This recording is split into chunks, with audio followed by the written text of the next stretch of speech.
The concept of isekai'ing somebody to a new world isn't quite a rarity anymore in the anime community. That said, I've always wondered what would happen if one of my favorite anime protagonists, Deku, was transported into the world of Naruto. And well, I think I got it down to about as close as things could possibly get. That said, you might be wondering, how would he even get there? And for that, I'll give you a clue.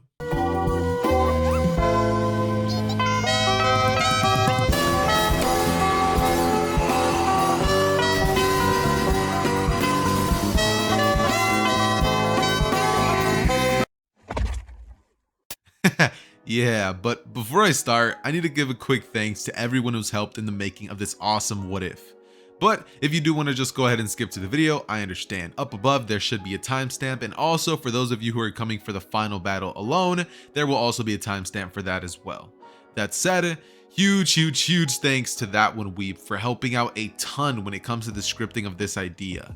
He helped so much when it comes to the final parts of the story, where I was having insane amount of writer's blocks, as well as both of my editors, whose links will be down below in the description, and they helped make today's video possible. Without them, I honestly don't know how fast the series would have came out, and I really want to give a huge thank you to my main editor. You know who you are, dude. I appreciate it a lot. That being said, I also want to give another huge thank to the thumbnail maker for today's video. Her name is Isekai'd, and you can actually check her out on Instagram. She does commissions, and she is just an incredible artist who I definitely recommend you guys were to go check out down below.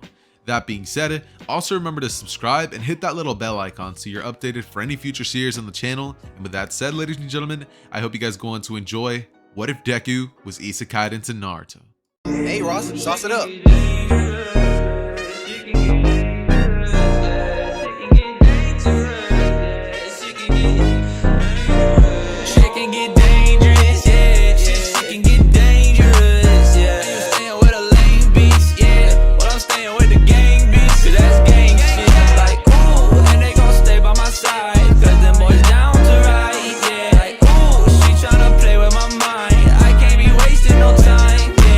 We start a story in the perspective of a young Izuku Midoriya, who is actually in the My Hero Academia world as of this moment. Seeing as the intro most likely gave away how he's going to get there, I'm kind of just going to be skipping to how all of this ends up going down. Now, at this moment, Deku is going to be approximately 8 years old. On this particular day, Deku would have just had his school day finished, and Deku would have needed to get picked up by his mother Anko. She would have been a little bit late running home from work, and so he would have decided to actually walk home himself. At this point, Deku would end up giving a smile towards his teacher and walking outside. He would be about 2 blocks away from his house before Deku would finally have to cross the street. Now, when Deku was crossing, he would be looking ahead thinking nothing of anything when out of nowhere a villain with a huge pickup truck, or no, not a pickup truck, but truck-kun would pop up.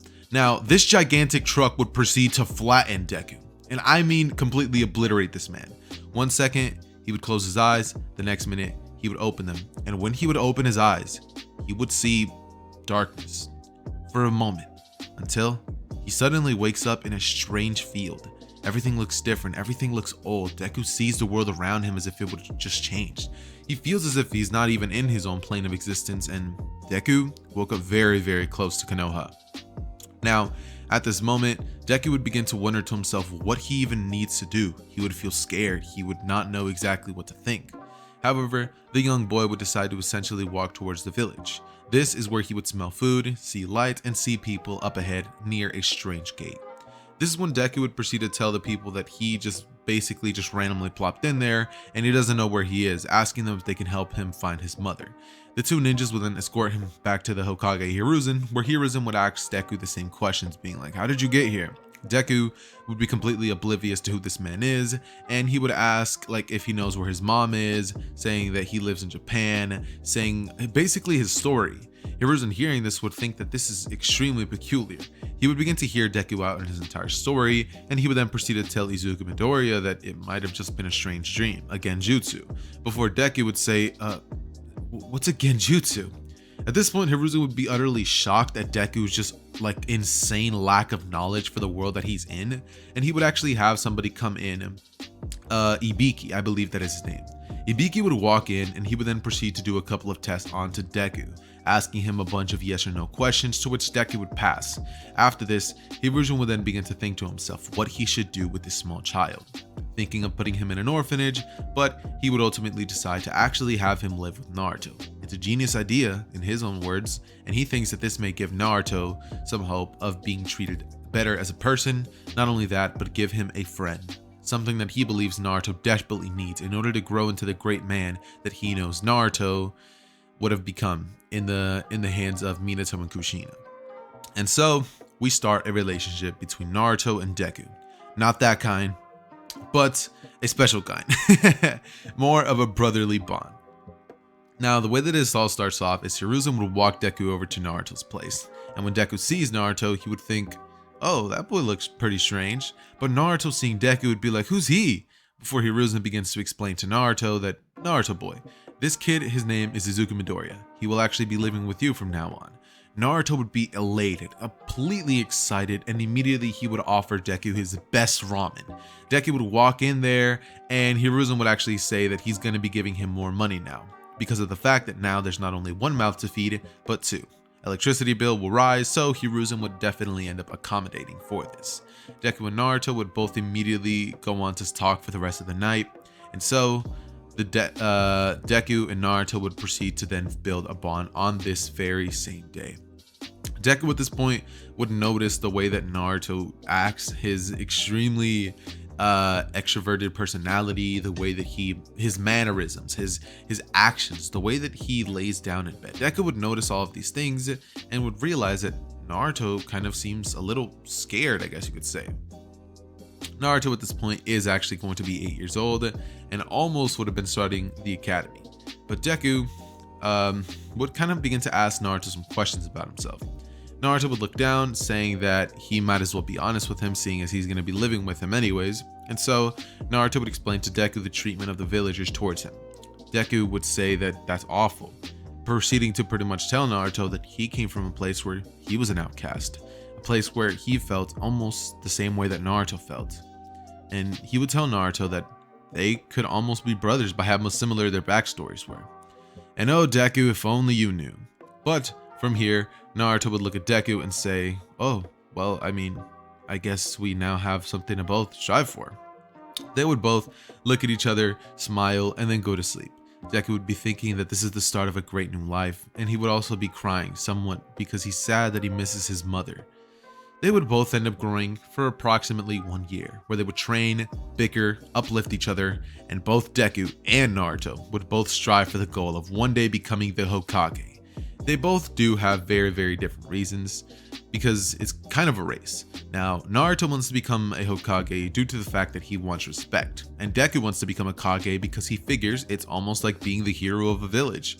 And what does Deku want to be in the main story? He wants to be a hero, somebody similar to All Might who creates peace. So that idea of world peace is already stuck into Deku's mind, and Deku has somewhat enough idea what that looks like. There's not exactly killing in the world that he comes from, so when Deku ends up finding out more of these things, he is utterly shocked.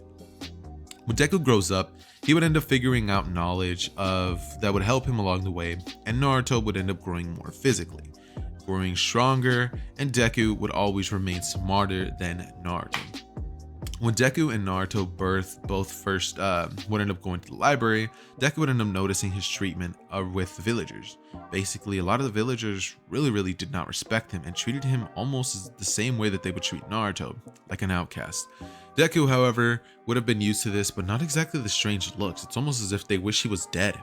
But Deku would simply put that to the side because he has somebody near him who he knows he can always trust and rely on, Naruto. Naruto is his brother, and somebody that Deku knows will never let him down. So, adjusting to this would be a little bit of a tough time, but Naruto would give him a beacon of hope. They would both go on to grow up, pulling pranks together, with sometimes Deku usually being against it, but every now and then, Deku wanting some recognition would also go along with pulling these pranks. One thing Deku would always notice is that, Naruto and himself never really did get in trouble, so Deku's whole little his growing up phase is going to be a little bit different. He did have his mother Inko to teach him manners and stuff, so he would pass some of those knowledges, some of that knowledge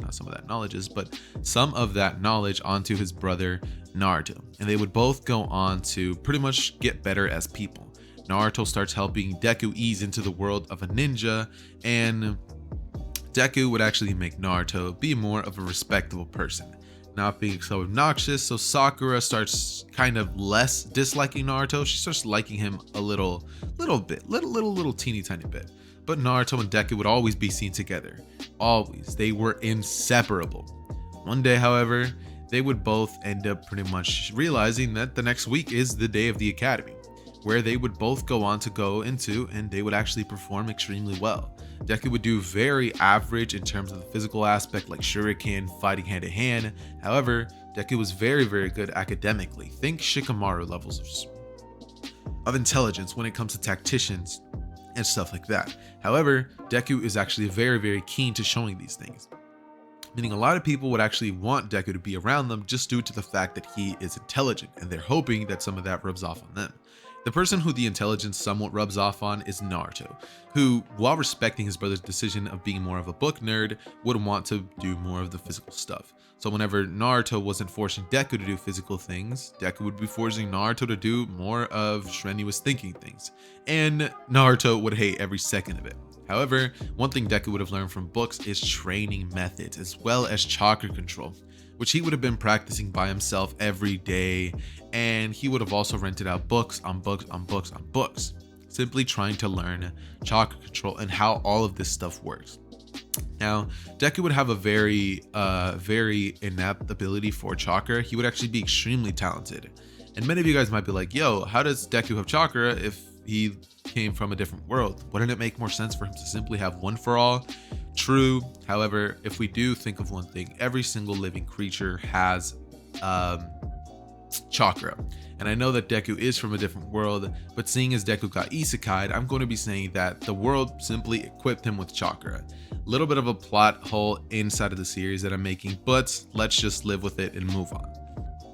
So Naruto would proceed to continue, getting the hang of this hard physical training and performing a lot actually better in the academy, just due to having his brother who would help him out with schools and not let Naruto fail as much as he would have before.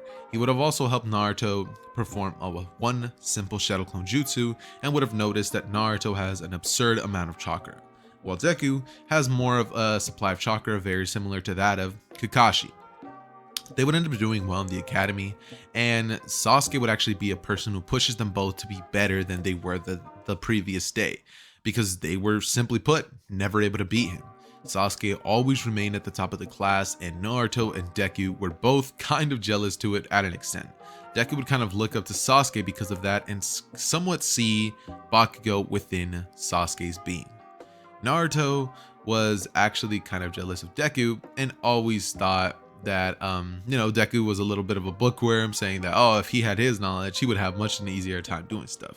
But at the end of the day, it's not really that deep rooted, and they're both just kids, if that makes sense.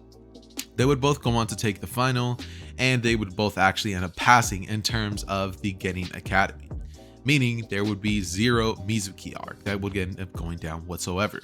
And many of you guys may be like, so Mizuki just gives Orochimaru the scroll of sealing? No, absolutely not. Hiruzen would end up actually stopping him by sending a couple of secret Anbu by watching Mizuki steal the scroll via his crystal ball. They would end up stopping him just in time, and the team that would have ended up taking Mizuki down would not really be too relevant.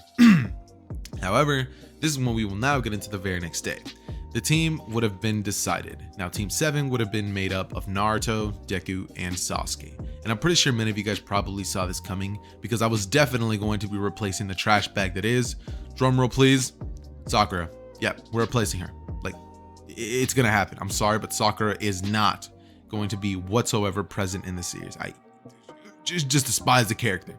Anyways, though, enough about me, more about the series.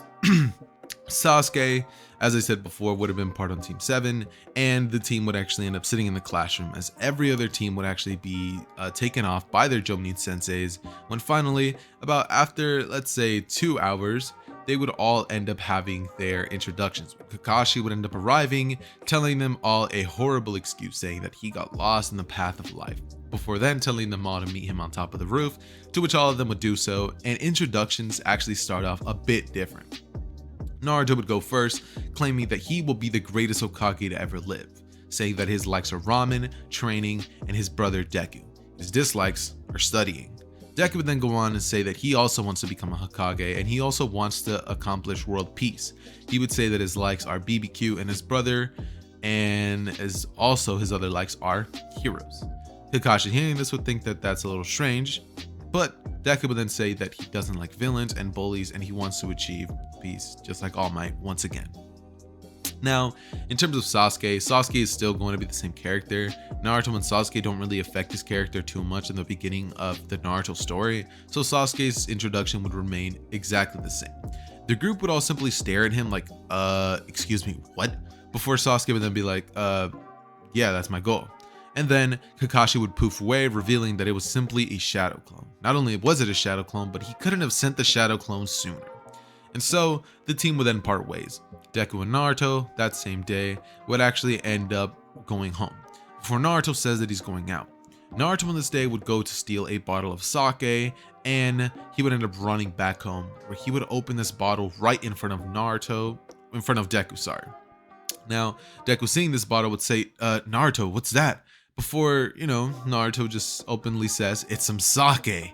We're gonna drink it and we're gonna vow to protect each other and always be by each other's side. Deku would look at Naruto before saying that they don't need any of that stuff, that they already know that they're gonna be at each other's side and that there's no real point to this. But Naruto would push forward, saying that they need this if they ever want to dream of becoming powerful ninjas, and they hope to keep these promises, that this sake will bind them together like true brothers. Deku would kind of look at the Sasuke before kind of gagging and thinking, whatever, down the hatch, before they both drink it and spit it out immediately, saying, what was that? They would both end up having a good laugh about this before then going to sleep the very next day, waking up and meeting Team 7 at the training grounds. However, they end up waiting an entire 3 hours when Kakashi finally arrives, and per usual would end up giving the team a horrible excuse. Kakashi would then sit there awkwardly before coughing and then starting to explain that they're going to be doing the bell test. At this point, the team would immediately look at each other after Kakashi explains what's going to be going on, and Deku would be thinking everything through, with Naruto being excited. As soon as Kakashi begins counting down, Naruto would immediately rush at Kakashi, saying, I'll get those bells, just you watch, Midoriya, before he then rushes right in at Kakashi, and Kakashi simply sighs, saying, oh boy. However, when Naruto rushes in, he actually does decently well. Naruto's skill in terms of taijutsu and chakra control is actually a little bit better than what it is in canon, meaning that Naruto actually does decently well against Kakashi. Deku seeing this would actually end up being forced to rush in, not wanting his brother to get hurt at all, and Sasuke would simply watch all of this go down in complete confusion, thinking that this is not at all what they should have been doing. The group then all proceeds to engage against Kakashi in a battle, all of them trying to use teamwork but getting in each other's ways at first. Kakashi notices this, and he ends up pretty much handling the team with ease, seeing as all of them have never worked together before, and Naruto and Deku working with each other a lot being more counterproductive than it was productive in itself. So the three of them would all kind of get in each other's way. And what would end up happening is Kakashi would pull the book out right in front of their faces. As soon as Sasuke sees this, he would think that he is, being disrespectful. And so he would rush in by himself before then abruptly getting kicked in his face by Kakashi, getting sent flying. This is when Deku would be recuperating himself, as he then says out loud, we won't win alone. Looking at Sasuke, telling him that he needs to trust his team, that if this is going to work out, they need to be a team. Sasuke would nod his head, and all three of them would rush into Kakashi, being a bit sloppy at first, but then they would start slowly getting a hang of this, before slightly building a strategy, and Deku kind of just like nodding at both Sasuke and Naruto. Now, if you guys do remember, in the Land of the Waves, Naruto and Sasuke came up with an insane strategy, not even communicating to each other. So this is very much not at all far-fetched. So what would end up going down is that they would all continue rushing towards Kakashi's direction, and they would just continue fighting more and more and more. Now, at this point, Naruto would proceed to rush in, making a bunch of shadow clones, causing Kakashi not to see what's going on, as Deku would actually create a bunch of clones, and he would use substitution with one of them, before he then goes into the earth, using one of the earth jutsus, Headhunter, the Headhunter jutsu, where he pretty much pops up from the ground, in case you guys don't know what that is. But they would all begin to rush Kakashi, and for a moment, they would actually do extremely well in terms of teamwork. Sasuke would jump into the air as he would kick Kakashi and kick flips into a fireball jutsu. Naruto, seeing this, would immediately weave the hand signs for a wind bullet jutsu as the ball gets bigger. Kakashi would barely end up getting out of the way, and so this is when Deku would jump in, baiting Kakashi into substituting into another location. And when Kakashi does so, a bunch of the Deku clones would rush in, pushing Kakashi into a certain area that Deku was patiently waiting for him at. And this is when, right at the perfect moment, Sasuke and Naruto would both come in, as all three of them would simultaneously attack Kakashi, causing Kakashi to jump into the air and split kick Sasuke and Naruto, or no, not Naruto, but Deku away, causing Deku to get poofed into a shadow. And when Kakashi sees this, he opens his eyes as Deku's arms just get thrust from the ground below him, and Kakashi has both of the bells actually taken from him. As soon as Kakashi would land, he would actually smile under his mask before stopping for a brief moment and thinking about his team. He would think, they're perfect, before he would then reminisce on his old team that consisted of Obito, Rin, himself, and the father of Naruto, Minato Namikaze. This is when he would proceed to congratulate all of them and tell them about Obito's ninja way, telling them that those who abandon the mission are scum, but those who abandon their friends, well, they're worse than scum. So he would invite Team 7 out to eat, saying that this is honestly the best that he could have hoped for, telling Team 7 that he's proud of them and kind of using his charisma to have the team think that he was about to pay for this meal. When Kakashi finishes, he ends up pretty much using the body flicker jutsu to get out of there, leaving Sasuke, Naruto, and Deku with the bill. At this moment, Kakashi would think outside, saying, I never said I would pay, did I? And all of them would just be left with the bill, being extremely angry. Following these events, the team would then end up meeting up the very next day, where they would then go on 2 weeks worth of useless D-rank missions, catching cats, walking old ladies down the street, getting groceries for other people, yeah, things of those sort. But this is when Deku would politely, after about 2 weeks are over, not Naruto, keep in mind, Deku politely would end up asking for a higher ranking mission, to which Hiruzen would actually end up telling the team, sure thing. And Naruto would end up whispering into Deku's ears that if he didn't do it, he was going to have to do it, because he was getting, frankly, sick and tired of these D-rank missions, saying that it doesn't test him, saying that if he's going to be Hokage, he needs something better. And so the team would walk away happy, as they were all introduced to Tazuna that same day, who proceeded to badmouth them, but they were just happy that they were getting a C-rank mission. And so the team would end up pretty much meeting Team 7 at the bridge the very next day, with Kakashi thinking that they're all pretty much ready for this C-rank mission. And so they would all go out and meet at the village gates the very next day. This is when the team would proceed to set off and talk as a group a bit before they finally end up stumbling across a puddle. Now, Deku and Sasuke and Kakashi would actually end up noticing this, however, Naruto, who was into adapted genjutsu, would not. And so all three of them would immediately act. Kakashi would act as if he would have been taken out, and Deku would actually tell Naruto to be on his guard. When the brothers both immediately come rushing in, Sasuke would try to look cool, but Naruto and Deku, using a teamwork strategy they've worked on since they were kids, would actually end up putting it into full effect. They would perform this. Naruto would create a shadow clone, flinging Deku, his brother, right at one of the other demon brothers, right? And so Deku would come in and straight up just punch the demon brother clean, like knocking him out. He would just completely knock the brother out.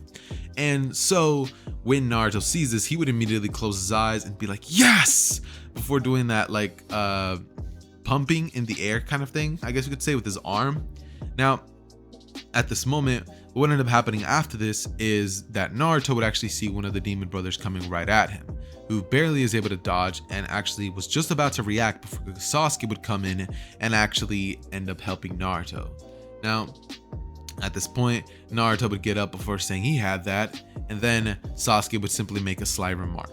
After this, Kakashi would then go on to interrogate them, and they would all proceed to go along with the mission. After these events, what would end up going down is they would end up walking for about 2 hours before they end up running into a strange white bunny that Naruto would actually throw a kunai at, and when the team would see Naruto throw a kunai and freak out over a bunny, the team would abruptly freak out. Following the events of Naruto being an absolute goofball, the team would then proceed to have a good laugh about the situation before then continuing on with their journey. Now, the team would pretty much end up arriving towards an area which all of us are very much familiar with. The spot where Kakashi and Zabuza ended up having their first encounter. Now, all of this pretty much ends up going the same way that it does in canon, up until the point where Kakashi ends up essentially being captured in the water prison jutsu. The reason for this is due to the fact that nothing that has happened into the story so far would really impact this one event majorly, so I'm going to be keeping everything constant up until this point. Now, following the eventual capture of Kakashi in the water prison jutsu, Deku, Sasuke, and Naruto would all be left with a question. Who goes after Kakashi and saves him? Who stays back and protects? All three of them immediately come up with a plan. Now, this plan would pretty much follow the same logic that had followed the one that they would use in the original, of throwing Naruto and him pretty much splitting into two, except this time the only difference that would pretty much go down is Deku would be the one actually defending Tazuna, and so Tazuna would actually be defended quite well because Sakura was not about to defend a thing with the kunai. Deku, however, he would hold the kunai and, he'd be right in front of Tazuna. He would have also created two other shadow clones to stand alongside of him, while Sasuke and Naruto ended up doing their thing, eventually saving Tazuna. Now, guys, before I do continue on with today's video, I really want to say that I am enjoying this series so very much. I genuinely am having an absolute blast recording this series and coming up with a script for this series thus far. Now, to be completely brief and honest with you, as well as transparent, I genuinely took so much time to edit yesterday's video, and it took me, I believe it was about 4 hours to do that simple editing that I was doing for yesterday's video. It took quite a bit of time, and I'm not going to be lying to you guys. It is something that I genuinely don't know if I want to keep doing just because it was so hard. So I'm actually searching for an editor for the channel. If you have the skill and experience and you can do something similar to what I did yesterday, then comment down below, or you can email me as well as hit me up on Discord or Instagram if you want the job of being my editor for these videos. All you have to do is edit the video, and you will of course be getting paid, because I'm not about to just have y'all do free labor like that, because that's just, it's rude. But if you do want to submit an application to be my editor, then please do feel free to do so. And if we don't end up getting an editor for the channel, then I'm kind of just going to go back to the old style, because frankly, I will not be able to make these videos on a consistent basis if I do edit those videos in that way. If I start doing that, I'm only going to be bringing you guys about 3 videos a week. And honestly, it's all up to you guys. If you guys are okay with that, then I can 100% do that. However, if you guys do want those edited types of videos, then it will be taking a little bit more time to pump those out. That being said, continuing with the story, Kakashi would then be freed, and from here what would end up going down is Kakashi would look at Zabuza's direction before saying that he made a fool out of himself the first time, before he then looks at the team and thinks he won't let them down again. Kakashi would then reveal the Sharingan before then absolutely mind-effing Zabuza. Zabuza would be completely shocked at the fact that Kakashi is seemingly looking into the future and mimicking all of Zabuza's abilities. And so he would end up ultimately being defeated by Kakashi before Haku would ultimately come into the scene, throwing 3 Senbon needles right at the direction of Zabuza's neck. Now, when Haku did arrive, after throwing those Senbon, Zabuza's body would fall down to the ground limp, as he would be presumed dead. Now, Team 7 would immediately end up thinking that this is true, and Deku being here doesn't really change much of this aspect of the story, so I'm kind of just going to be breezing through this part. They would of course be told by Tazuna that they can crash at his place, before then seemingly going to Tazuna's house, where the team would then end up meeting Tsunade, Inari's mother, as well as Inari himself. Now, they would be having dinner as Kakashi's recuperating from his overusage of the Sharingan, and when Inari sees Team 7 out just pretty much enjoying a good meal, he would come out before abruptly yelling that they shouldn't even be here, that they're just gonna get killed. What are you even doing here? You're just gonna die like the rest of them. There's no room for heroes in a place like this. Naruto, hearing these words, would end up clenching his fist before yelling, "You don't know anything about it!" And Deku would then look at him before kind of holding his shoulder, saying, "Calm down. It's just a kid at the end of the day." Naruto would clench his fist, and Deku would say, "I know better than anybody what that means to you, and that you didn't exactly have it easy as well. But that kid is still just a kid at the end of the day, Naruto. We have to just let things like that slide sometimes." Naruto would grit his teeth before sitting back down, and the meal would then go on to be a very awkward one. Following these events, we would have about 1 week worth of Team 7 essentially trying to train. Now, during this time, Deku, Naruto, and Sasuke would have ended up coming to the conclusion that their teamwork definitely needs a little bit of work. So while the time that Kakashi was pretty much recuperating, Team 7 would have been coming up with a bunch of different strategies if they were to ever encounter powerful ninjas once again, and they were actually helping each other by bouncing each other's skills off of one another. Deku would be pretty much telling Sasuke a couple of the strategies that have come up in his mind. He would be telling Sasuke what his strengths and his what's the word I'm looking for? But his weaknesses and strengths, he would be telling them to Kakashi, not Kakashi, but Sasuke, and Sasuke would do the same towards Naruto as well as Deku. Now, following this, what would end up happening is the team would actually get to know each other quite well, and since Sakura isn't there to be like, Sasuke-kun, Sasuke wouldn't exactly feel too much of the need to kind of distance himself from the team due to the fact that he doesn't necessarily find anybody on the team annoying per se. And that is actually going to be a very good thing because they will actually end up establishing a pretty decent bond. Not a strong one, but a decent bond thus far. Eventually, however, Kakashi would end up waking up and would end up teaching Team 7 about tree walking. Now, Deku would actually be the first one to master this ability, similar to what Sakura did, just due to the fact that Deku has a pretty inept ability of controlling chakra. However, one change that will be happening to the story is Deku, after learning how to do this, would explain to Sasuke and Naruto, and they would end up actually after this only taking about 2 hours in order to master this ability. After mastering this, all of them would go inside to have a well-deserved feast before about 2 to 4 days would go by, in which the team would all essentially just be waking up for one of their final days of building the bridge. At this point, a lot of Tazuna's helpers who were actually involved with building the bridge had already quit, so Team 7 at this point would have already begun to have started having to help them, and Naruto, just like in the original version of the story, would have ended up staying passed out. This would lead to Naruto staying back and protecting Inari, with that going exactly as it does in the original story, and Deku would have actually ended up having to go with, Team 7 to build the bridge. Deku would have noticed how Naruto looked very tired, and so he decided to just let his brother sleep. One of the best decisions Deku would ever make, because it ended up saving Inari and Tsunami's lives. However, when they do end up making their way towards the bridge, I'd say about a good 20 minutes afterwards, a thick fog would appear, a mist, I guess you could say. Zabuza would make his presence known. Right beside him, Haku would appear with his mask on, as the team would actually ended up pretty much being surprised that Zabuza is still alive. Kakashi would then reveal that he had his suspicions, but due to his lack of chakra and fatigue, he ended up allowing Haku to get away with Zabuza. At this point, Naruto would be simply at the house, just kind of deciding what he's gonna do. Now, this version of Naruto didn't actually end up having the encounter with Haku, so if something similar that happened to the original were to happen, this version of Naruto would very much end up probably killing Haku. However, the story is not exactly going to be playing out just like that, so stick around to find out how this all happens. Alright, so following the events of Naruto saving Inari and Tsunami, Team 7 at this point would immediately be encountering Haku as well as Zabuza.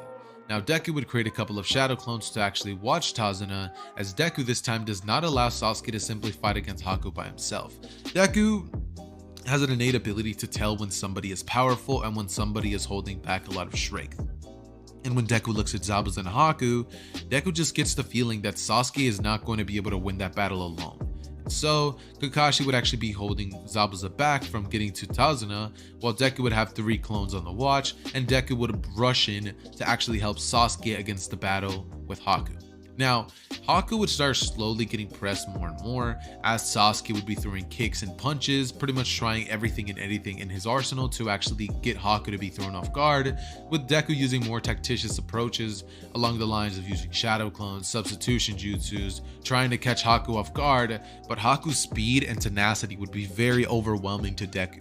Deku has never faced anybody along these lines, however, Deku is getting more used to combat as the days go on. Deku is actually pretty skilled when it comes to hand-to-hand combat, just due to the fact that he thinks about things. He's very analytical. However, that also gets in his way because he thinks too much. If you guys have seen Dragon Ball Super, then you guys would know what that means. Like, where your body thinks too much before it simply takes the action of which you should take to prevent something from happening. Like, say you're getting punched and you're overthinking it, you're going to end up pretty much going with the worst outcome than if you were to have simply reacted quickly, weaved the hit, and then thrown another back. So that is one thing that definitely limits Deku. However, he would begin throwing more and more taijutsu attacks and getting more and more used to fighting alongside Sasuke, before finally getting comfortable and the both of them deciding to pull out a jutsu that Naruto and Sasuke would have actually ended up using in the bell test. Sasuke would end up shooting a fireball jutsu, as simultaneously Deku would say wind style, wind bullet jutsu, you know, shooting it right at the direction of the fireball, before causing the fireball to grow 2 times larger, completely engulfing Haku, or so the team would believe. Haku would have ended up actually using the substitution jutsu and actually standing right behind Sasuke. And Deku, seeing this, would pretty much have that classic anime face, looking at Haku's direction with a shocked expression, being like, what happened? Before at this point, Haku holding a senbon needle to Sasuke's throat, Deku at this point would end up kind of losing his cool as sweat would begin dripping down his face, before Deku would essentially start weaving some hand signs, and he would use the headhunter jutsu on Sasuke, as he would drag Sasuke into the earth, pretty much having just Sasuke's head sticking up, as Deku at this point creates 5 shadow clones and he begins rushing in at Haku's direction. He would throw a bunch of kicks and punches which Haku would dodge easily, now beginning to get into more of a serious fighting style, as he would destroy each and every single one of the clones. Deku at this point would say, "Alright, you asked for it," before he says, "Water style." Water like water flood jutsu, like a huge amount of water would pretty much like come flooding in from the area that's around them, as it would rise up to the bridge and it would pretty much cover the area that Haku was standing near. Haku, however, would end up pretty much dodging out of the way, and at this point Deku would end up rushing in at Sasuke's direction, coming in right in time to save him. Now he would end up taking Sasuke out of the jutsu, before at this point we pretty much have Naruto come rushing right in saying, "Hey, you guys, I'm gonna help." And at this point Haku would immediately come in and be like, "Ice crystal mirror jutsu," before the ice crystal mirrors pretty much appear in front of all of them, and Naruto is simply left outside to watch everything. Deku would see his brother Naruto come rushing in and would say, "Naruto, God help me if you come inside this jutsu. I'm gonna freak out." And Naruto was literally like half a step from getting inside of the ice crystal mirror jutsu, so he would stop abruptly and Deku would say, "You're more helpful outside. Just protect Tazuna. Trust me, Naruto, we can handle this." He would give him a smile and a thumbs up, and Naruto would have like a little bit of doubt in his mind, but he would think, right, as he would rush in towards Tazuna's direction. He would then think that there has to be something he could do, before Naruto then pretty much creates a bunch of shadow clones saying, "They'll help you." A bunch of shadow clones, about 100, would rush in right at the ice mirrors and begin punching and kicking them. However, it would literally do nothing. And at one point, Naruto would end up thinking of maybe using a fire attack or something like that, and he would be like, "If only I could use those types of jutsus, maybe at this moment I could be helpful." Chakra, chakra, chakra is all that Naruto would be thinking. He's like, "I wish I had more control over it." Before at this point, Deku would abruptly look towards Sasuke's direction, as Sasuke and himself would be thinking the same thing. Sasuke would then weave a couple hand signs before saying Phoenix Destroyer Jutsu, and he would proceed to shoot it right at the ice crystal mirror, doing absolutely nothing. At this point, Haku would then begin using his light speed mode to pretty much go through each mirror individually, throwing a senbon after senbon after senbon at the group. Now, Deku, seeing all of this going down, would begin trying to think of any possible way to pretty much start preventing this, and as the battle goes on, Sasuke would actually end up unlocking I almost said Eternal Mangekyo Sharingan, no, absolutely not, but the One Tomoe Sharingan in each eye respectively. When Sasuke ends up unlocking this ability, he ends up barely starting to be able to track the movements. With this fact, Sasuke is actually able to react a lot better to these attacks, and Deku, however, is still at a huge disadvantage. He has no such thing as a Sharingan or even plot armor for that fact. Psych, I lied. No, Naruto would pretty much be watching, and at this point, Naruto would see as Deku starts getting hit with senbon after senbon after senbon. And Naruto, seeing this, would pretty much start banging at the ice crystal mirror saying, "Deku, you better not get hurt in there." And Deku's body would then get hit with a Senbon that would drop Deku straight to his knees. Sasuke would then jump in front of a bunch of Senbon that were coming right at Deku's direction to finish him off, and Sasuke would then get hit with all of them falling onto the ground. Before Naruto would have his heart start beating faster, before it then abruptly stops. His eyes turn a crimson-like color. His features become more animalistic, more fox-like. Naruto would let out a roar to the heavens as he would then say, "Get away from my brother," before immediately rushing in and destroying the Ice Crystal Mirror Jutsu, punching Haku straight out of it, and then proceeding to begin to beat on Haku with speeds that are completely insane. Haku at this point would try to counter this, but Naruto this time around, after punching Haku to the ground, Haku would say, "Finish me. I was worthless to Zabuza." And this time, Naruto would speak two words. Actually, no, he would speak one word, sorry. He would say, "Gladly," before he then punches right at Haku's face, pretty much caving Haku's skull in and killing Haku upon contact. As soon as Zabuza sees this, he would be thrown off in his own personal battle, and it would let Kakashi have the opportunity to use his dog summonings to pretty much hold and restrain Zabuza, giving Kakashi enough time to weave a couple of hand signs before abruptly saying, "Chidori!" and stabbing it straight through Zabuza's chest, killing him. Following these events, Naruto would still be in an insane rage, as, you know, he's pretty much flipping out, and Kakashi, seeing Naruto using the abilities of the One Tails, would be thinking that that's not good. He would rush in at Naruto's direction and saying, "Naruto, calm down."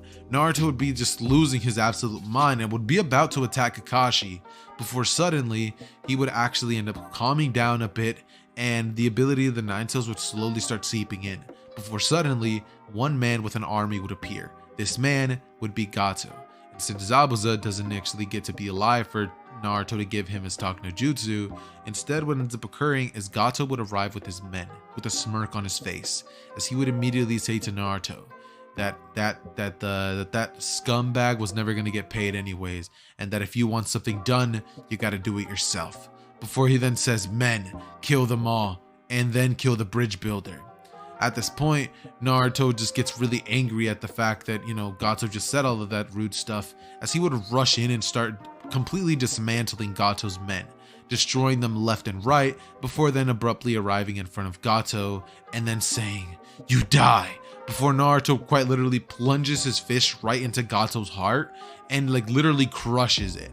And at this point, Naruto snaps out of his case, like his first tail mode, as yes, this is the One Tail, not the cloak, the One Tail. He has one entire tail activated, because this version of Naruto is a lot stronger than the original. He's a lot more physically durable due to the fact that he had to train more, because he had his brother as friendly competition. So his body was barely able to handle this power. However, he became extremely drained after using this, and Naruto passed out, leaving Kakashi to deal with the aftermath of Sasuke, Izuku, and Naruto. Kakashi would sigh before he then pretty much picks them all up using a couple of clones, takes them to Tazuna's house, and the bridge would still be named the Great Naruto Bridge, because from the way that Tazuna saw it, Naruto was the one who actually ended up pretty much being the MVP of the entire battle. Everything was kind of like equal until Naruto showed up and changed the entire course of the battle of the bridge. And so, hence the name, the Great Naruto Bridge. Following these events, Tazuna would end up completing the bridge, and this would actually end up saving the Land of the Waves. After that, Naruto, Sasuke, and Deku would all pretty much end up waking up, and it would be revealed that none of them were actually seriously injured or hit in vital organs. And so, all of them would survive and make their way towards Konoha, getting ready to begin the very next arc of the story, the Chunin exams. We pick our story right back up the second that we'd left on the previous part. So, just like I had established, Deku, Naruto, Sasuke, as well as Kakashi would all be making their way back to Konoha. Now, when they are all making their way back, Naruto would be extremely happy at the fact that Sasuke and Deku did not die in the battle on the bridge. However, one thing that Naruto just can't seem to get out of his head is the visions that keep playing inside of his head. The vision of Naruto brutally killing Haku in cold blood. Now, while Haku and Zabuza may have been the enemies, Naruto cannot take it out of his mind that he took somebody's life. And even though Naruto is living in the ninja world and a place where it's either be killed or kill someone else, Naruto simply can't overlook this simple fact, because at this point, Naruto was still never taken a life from anybody. And this is something that is going to be relatively hard for Naruto to come to grips with. Naruto is struggling with this dilemma in his head, and this will be something that pretty much creates a roadblock in Naruto's psyche for the next couple of days to come, maybe a month, maybe for the rest of the story, who knows.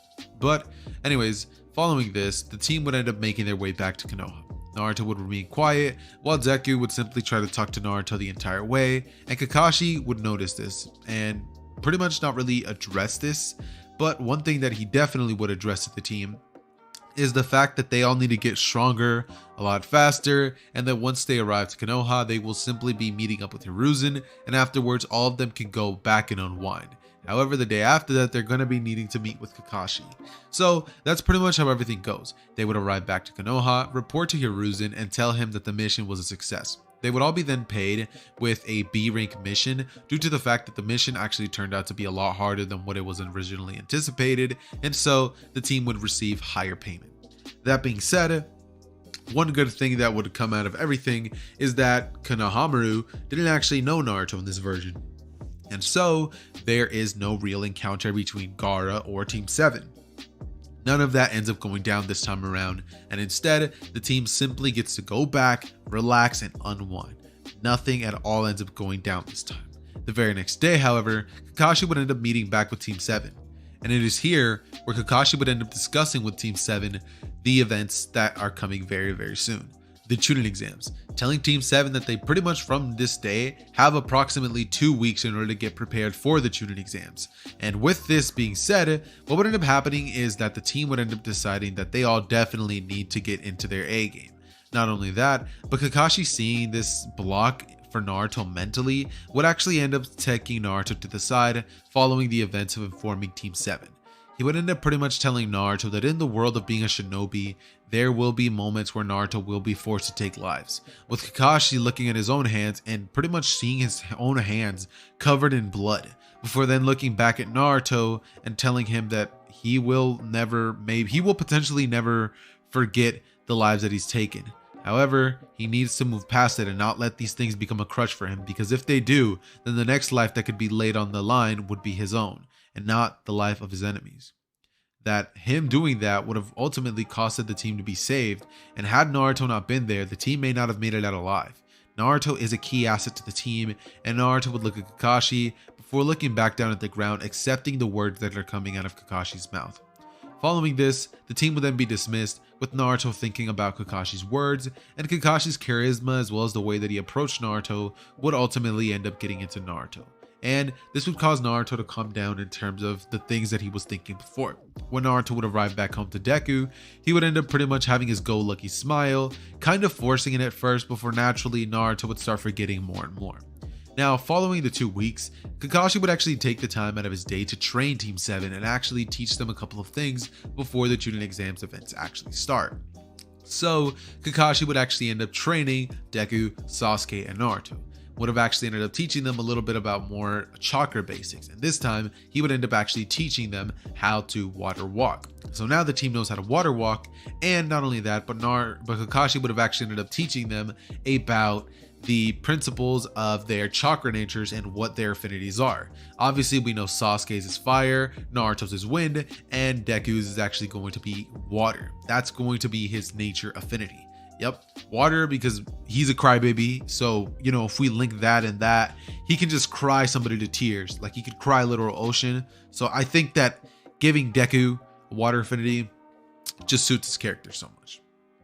Not only that, but it just seems so cool to me. And it always seems to me as if nobody really has water affinity other than Tobirama and Kisame. So, I don't know, wanted to spice things up a bit. That being said, The team would pretty much end up all learning a little bit more about their chakra affinities, and Naruto would learn a couple more wind style jutsus, learning more and more about chakra natures and stuff along those lines. Kakashi would also end up improving Team 7's overall taijutsu skills and also helping them when it comes to not using a lot of chakra when they're using their jutsus. Kakashi would actually end up noticing that when it comes to talent, Sasuke has that in handfuls. Like he has that in huge amounts. Naruto has raw physical strength, and he also has the gift of being the son of Minato, something that only he himself knows, so he's already a prodigy. But not only that, Naruto also is the Jinchuriki of the nine-tailed beast. With that, what Deku has going for him is something a little bit different, but it's still special nonetheless. Deku is a very smart kid, and with the right amount of tutelage, Deku could go on to become a very powerful asset for the team. So what Kakashi would focus on when it comes to Deku is having Deku hone more on his intelligence skills as well as analytical abilities when it comes to battling. He would also end up telling Deku that he definitely does need to focus more on his taijutsu ability, because while he does have the thought process to get through a battle, he doesn't know if Deku would have the actual raw power to actually survive another battle the likes of which he encountered when it comes to Deku and Sasuke fighting against Haku. Oh, and one more quick thing. On the previous part, I had actually stated that Naruto would have used the multi-shadow clone jutsu. That is a complete error on my part, and I do deeply apologize for that because I never quite ended up explaining how Naruto even pulled out the shadow clones in the first place. So now is where I think I should probably explain this. Kakashi would have ended up noticing that it takes Naruto a strenuous amount during the bell test area of things, and he would have actually ended up teaching Naruto the ability of the multi-shadow clone jutsu. It's something that I completely forgot to and completely overlooked, but now that I'm addressing it, this is more of a valid reason as to why he would have it. Am I including this because it's simply convenient to me and I don't want to change the way that I made the story? Yes. Is it working? Probably. Anyways though, getting back into the story, the team would then work more and more on the things that they all need to pretty much single-handedly work on, and Kakashi would actually end up being a better sensei than in the original, actually being more fulfilled when it comes to Team 7. Following this, all of them would actually end up having their own trials when it comes to the Chunin exams arc, and they would all pass, like immediately passing. So after all of this would end up going down, the team would then pretty much end up having nothing else to do but reporting to the Chunin exams. And so they would all make their way towards the Genin Tower before Team 7 promptly meets up and then begins walking towards the room. When they get near it, Sasuke, Naruto, and Deku would all notice the Genjutsu barrier, and all of them abruptly pretty much end up walking by it before snickering, thinking to themselves that Genjutsu was extremely weak. This is when Team 10 or Team Guy would actually end up arriving, and he would actually end up telling the teams that, no, not the teams, but he would actually end up informing, Lee would actually come into the picture and begin pretty much challenging Sasuke, saying that he knows Sasuke's strong and he wishes to battle him. This pretty much ends up going almost similar to canon. He completely ends up ignoring Naruto and Deku. Naruto just kind of feels like Sasuke is just completely getting more of the upper hand. Deku is just like, damn, like not even gonna acknowledge me, thinking to himself that he needs to work harder. And Naruto just kind of is like, listen here, Lee, you're gonna fight me first. And so Lee would pretty much end up saying, Naruto, I am sorry, but I do not wish to battle you now. I will fight you in the Chunin exams if we do get the privilege. And then Sasuke would end up thinking to himself that this is going to be fun, before Rock Lee would suggest that they only use taijutsu, and Sasuke would end up pretty much rushing in at Lee before Lee would completely dismantle Sasuke.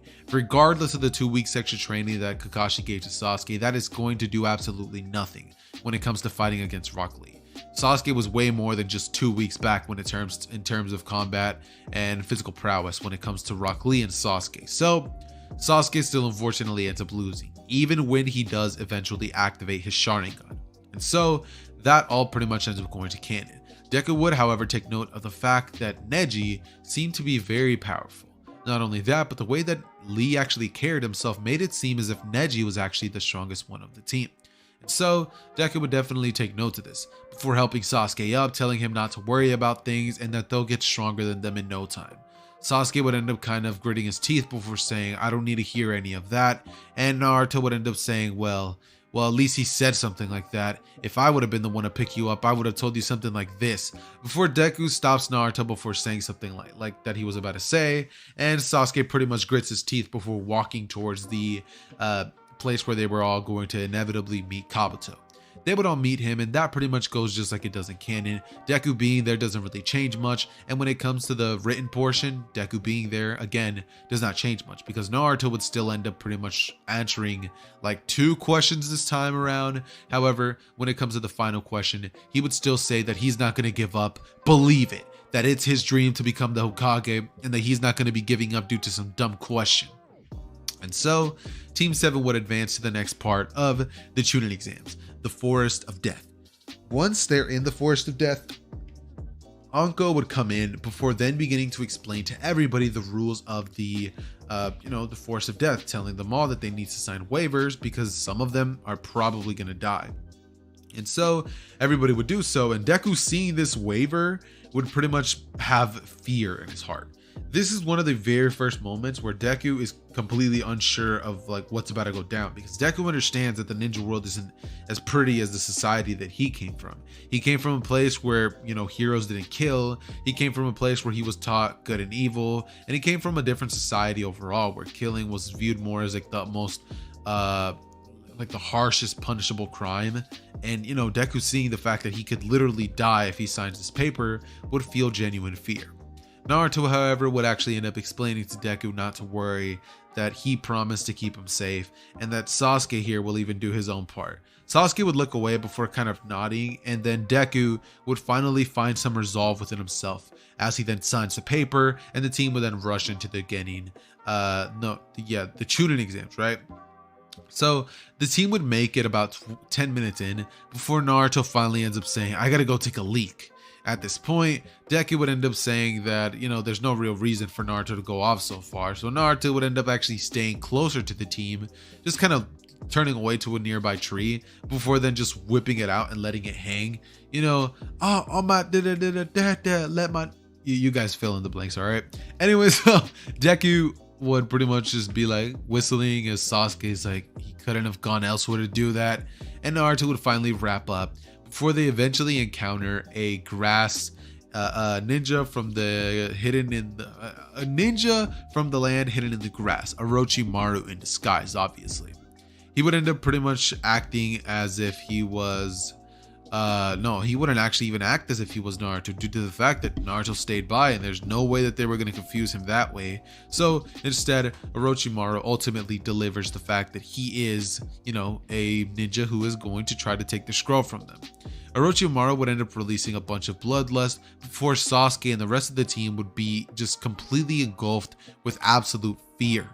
Sasuke would then try to actually hand him their scroll and saying that, this is all they need to do, before Naruto was extremely angry, and his fear is then overcome by a simple anger before Naruto catches the scroll midair, saying that they're not going to be sacrificing everything they've worked for so far. It's 3 of them and 1 of him.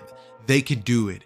He would then look at Sasuke before punching him right in the face and saying, "Get your stuff together. We don't have time to be messing around acting as if we're scared. The Kage's not going to have a ninja like you around. So step it up, Sasuke. You're one of the last Uchihas, so show the power of your clan's might." Sasuke would get up before looking at Naruto with an angry expression, before then thinking back to what he was about to do, smiling and then looking at Naruto before saying, "You're right, Naruto. I was a fool," before he then activates his Sharingan and then hits Naruto across the head, saying, "Now come on, dope." Deku would be standing behind both of them before then suddenly saying that there's nothing that he could do anyways to stop them, so he might as well help them out.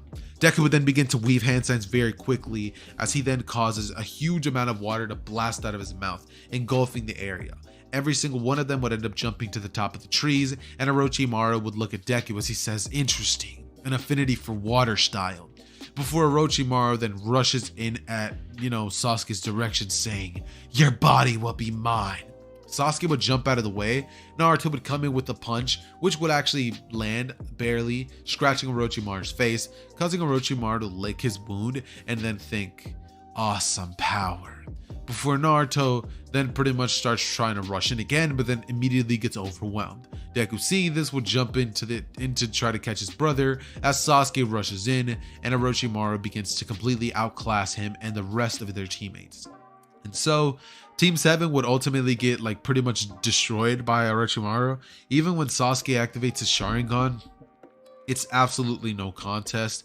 And as soon as Orochimaru decides that he's going to pretty much end it all, this is when all of them would end up coming to grips with the fact that this is a battle they're not going to win. All of them would be filled with fear, but Naruto would see his brother just feeling like trembling. Naruto seeing Deku tremble in fear in front of him, Naruto would feel this rage proceed to boil within himself, as he would think, if only I had more power. This is when Naruto would end up pretty much be taken into a different plane of existence, seeing a gigantic fox behind a cage, as Naruto pretty much ends up seeing this quick vision, and Kurama would actually end up offering Naruto his power in exchange for control. But Deku would end up looking at Naruto, as Naruto was about to pretty much end up bumping fists with him. Deku would come in and pretty much shake Naruto, saying, "Naruto, Naruto!" Before Naruto then abruptly wakes back into reality, and he decides that that was definitely not the best course of action. At this point, however, a bit of Kurama's chakra would have seeped out, and the chakra cloak would envelop Naruto. At this point, Deku would end up saying that whatever happens, happens, and that he was glad he knew his brother. Before then rushing in at Orochimaru, and Sasuke would do the same, Naruto would do this, and all three of them would rush in at Orochimaru's direction. At this point, Sasuke would end up landing a fireball style jutsu before melting Orochimaru's disguise off and revealing to the team who was truly under the mask. As soon as Orochimaru's identity is revealed, the team would see as they're like, "No way." Deku would be the one to recognize who that is, and he would say, "It's one of the legendary Sannin, Orochimaru," before then saying, "What are you doing here?" Orochimaru, after hearing this, would say, "It appears I have been recognized by one of you. It appears at least one of you is competent enough to realize when you're completely outclassed." Before Orochimaru would then pretty much end up weaving a bunch of quick hand signs and shooting a bunch of snakes at their direction. Naruto would end up pretty much saying that he got this before weaving hand signs and pretty much creating a wall of nothing but shadow clones, blocking all the snakes from getting to them. Before Sasuke would jump up into the air and weave hand signs for a pretty powerful fire attack that would actually cause all the snakes to be taken out. It's at this moment that, the battle would pretty much be a lot more elongated than it was in canon, and Orochimaru at this point would decide that enough is enough. He's wasted enough time, and if he waits anymore, then he might not even get to make the curse mark appear on Sasuke's neck. So what Orochimaru would do is rush in, and he would immediately proceed to hit Deku and just completely knock Deku completely out. Naruto, seeing this, would completely lose his self-awareness before a full tail would appear behind Naruto, and Naruto would let out an animalistic roar. Orochimaru, seeing this, would turn to the side before Naruto comes in and clocks Orochimaru straight in the jaw.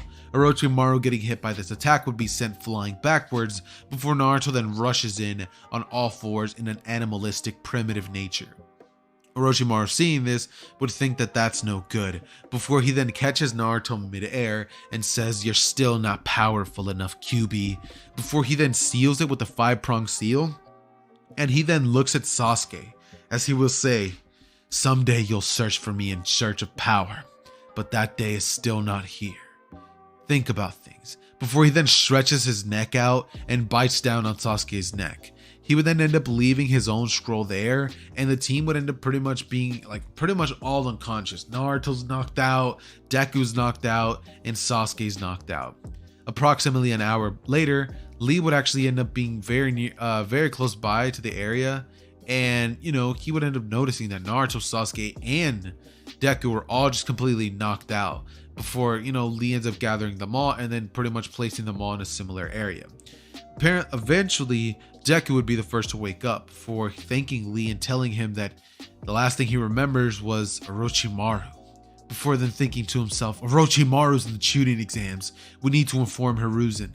At this point, Lee would end up asking what does he mean before Deku explains his entire situation to him, and Deku says that that must have been some experience, having to fight against the legendary Sannin, saying that that must have been so cool.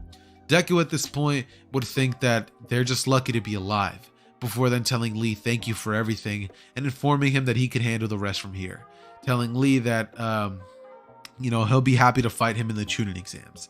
Lee would nod his head before then leaving, and Deku would actually end up thinking that he needs to get them to the Chunin exams tower ASAP. So he would create a shadow clone after about 2 hours of recuperating his chakra, and then he would rush with Sasuke and Naruto on his back towards the tower, where he would end up meeting Kakashi, and Kakashi would perform the sealing technique on Sasuke's curse mark. Alright, so following the events of part 3, we immediately get back into the story after Sasuke just had his curse mark sealed by Kakashi.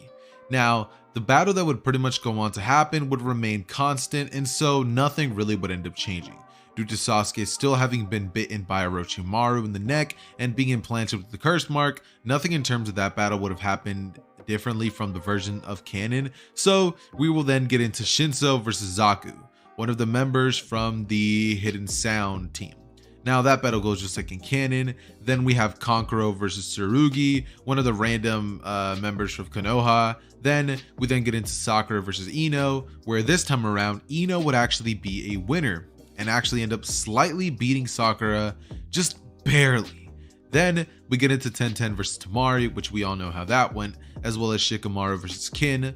Again, we all know how that went, as well as Naruto versus Kiba. Now, Naruto versus Kiba is actually going to be a little bit more of an interesting battle to cover, because this time around, Naruto this time has better chakra control, as well as better taijutsu, and also a more finesse approach to battle. He's not just going to be as much of a knuckle-headed ninja as he was in the original, meaning Naruto this time around is actually not going to be beating due to just, kind of farting in this man Kiba's face. He is actually going to be winning because of his pure skill alone. The immediate start of the battle would pretty much go as follows. Kiba would immediately tell Akamaru to change into his human form before Akamaru does this, and both of them would rush in at Naruto using the Fang over Fang. Naruto would use the body flicker technique to dodge out of the way, as he pretty much sees Kiba and Akamaru land away from him. At this point, Naruto would proceed to weave the hand signs for a wind bullet jutsu, and he would shoot it straight at Kiba's direction, causing Diva to have to dodge out of the way, and Naruto at this point would then look at Kiba before saying that this is not going to be like back in the academy. He's gotten stronger, and this time Naruto's going to win. And so what would end up happening after this is Naruto then goes on to rush at Kiba before he then throws a bunch of attacks, and Akamaru in his human form would rush in before throwing a bunch of attacks. So it would pretty much be like a 2-on-1. Naruto would then get hit by Kiba, sending him flying back before Naruto then says, alright then, as he weaves the hand signs for a chakra, not chakra, but the shadow clone, and he would summon 2 shadow clones before he would then say, alright, let's go! Immediately these 2 shadow clones would begin rushing in at Kiba's direction, as now Kiba and Akamaru would be the ones getting pressed. Immediately following this, Naruto would say that this is about the right time that he whips out one of his aces in the hole. And so Naruto would actually end up saying, multi-shadow clone jutsu! Before the entire arena would be engulfed by like hundreds of Narutos. And all of them would rush in at Kiba and Akamaru, as Akamaru pretty much turns back into his dog form and lets out like a worried bark, as Kiba just sits there and is like, oh god, as Naruto just proceeds to fold this man like a lawn chair. It's not fun. It's not fun for anybody except for Naruto. And the aftermath of this would result in Kiba being taken away by a stretcher. Immediately after this, Naruto would then be offered an ointment by Hinata, as she would be trying to show to Naruto her appreciation and love, even though her teammate is in a stretcher. But that's besides the point. After this happens, we would have the rest of the battles, which would go as follows. We would then have Hinata versus Neji. That fight remains constant. Naruto still feels very enraged. Deku does as well, telling Neji that if he has the honor of fighting him, he's going to be destroying him. Gaara versus Rock Lee, just like usual, remains constant. Choji versus Dosu pretty much stays the same. And then after that, we end up having the pretty much announcement by Hiruzen telling everybody that that is it for the preliminaries, essentially telling them all that following this event, they will all be having 1 month exactly to train however they please. Following these events, Sasuke would end up actually be taken away by Kakashi on a training journey for that entire month, as he would end up telling Deku and Naruto that he's going to actually be focusing on Sasuke because that curse mark of him will be troublesome, as well as he needs to teach Sasuke how to control that Sharingan of his. And so, Sasuke would end up going off to train with Kakashi, while Deku and Naruto are left to their own devices. At this point, Naruto would kick a can down the road before saying, "It's always us by ourselves. Let's show them that we don't need nobody to train us. It's always just been you and me, right, Deku?" Deku would smile before saying, "Yeah, let's get started." And from here on out, they would have about 1 week worth of them just simply training by themselves, trying to better themselves in terms of Taijutsu, fighting against each other day after day for hours on end. This would actually cause Deku to notice a slight increase in his chakra supply, and Naruto would actually notice that he is becoming more tactically sound when it comes to the art of battle. So, Naruto was improving and Deku was improving at a pretty decent rate. Not exactly fast, but they're improving nonetheless. As this is happening, Kakashi is currently training Sasuke in terms of the Sharingan as well as the Chidori. And so, we would pretty much just be left with Deku and Naruto to their own devices. One of these days, they would actually end up on top of the Hokage Stone Monument. And while being up there, Naruto would look at Deku's direction before saying, "Hey, Izuku." He would say, "Thanks." And Deku would look at Naruto's direction before saying, "For?" As Naruto would say, "For being there. I honestly don't know what I'd be doing right now if it wasn't for you coming into my life when you did. I mean, you saw how the villagers treated me. Having a brother like you around, it just helped." Deku would remain silent for about 20 seconds before he immediately gets teary-eyed and begins crying up a storm. Naruto would say, "Come on, Deku, don't get emotional." And Deku would start pretty much being like, "I'm sorry, I can't help it." Before Naruto would be like, "Come on." And Deku would pretty much just be like having a heartfelt moment with Naruto. He would end up telling him that he wasn't much better off where he came from, and tell Naruto that thanks to him, Deku is living a life better than he ever could have imagined. Not only that, but now he has power, something that he lacked back in the world where he came from. Naruto would say, "About that world, you don't really like to talk about it much." Deku would say, "Oh yeah, well, what do you want to hear about it?" As Naruto would ask, "Who's the strongest guy back from your world?" And Deku would begin to explain All Might, all to Naruto, telling him that All Might is the greatest symbol of peace, and that All Might pretty much is the strongest person ever, saying that even now he's unsure if he would have ever been able to beat All Might. And at this current moment, honestly, I don't think Deku would have been able to, but maybe later on with some more training by a certain somebody. That being said, we end up having something else go on. So after these events, what would end up going down is essentially Deku and Naruto would end up deciding that they need to have 1 day of relaxation before going back to training. They would both end up going to hot springs. Before arriving there, they pretty much end up seeing an old man with white hair outside. Obviously guys, this is Jiraiya. This is where they would end up having the encounter with Jiraiya, and that would actually end up meeting Jiraiya and seeing his perverted nature. Naruto actually not be aware of who this even is, and Deku, as soon as he sees those white locks, would be like, "Oh, it's him." Before Jiraiya would then reveal himself to be the legendary Sannin, and Deku would be like, "I know you," before saying that, he was one of the greatest assets for the Great Shinobi World War. And so Jiraiya would end up having a smile on his face, realizing that his infamy definitely has spread. And so Jiraiya would have a smile on his face, before then Naruto speaks up and says, "You don't seem too special to me, you weird old perv." And Deku would end up saying that, yeah, that is a little strange, but he has to respect Jiraiya. He is very powerful after all.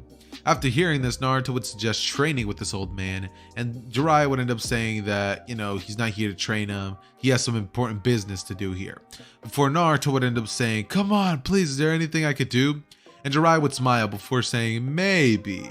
He would rub his chin before then saying, "Can you bring me a hot kunoichi?" And Naruto would end up saying, "A hot kunoichi?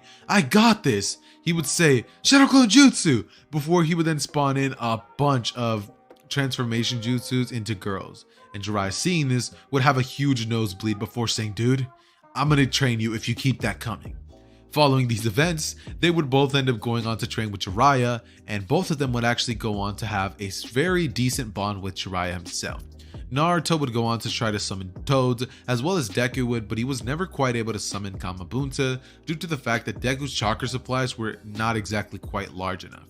So instead, what Jiraiya would decide to do with Deku is actually train him in terms of chakra control, training him more in terms of different ways that would actually be helpful towards Deku and the way that he fights.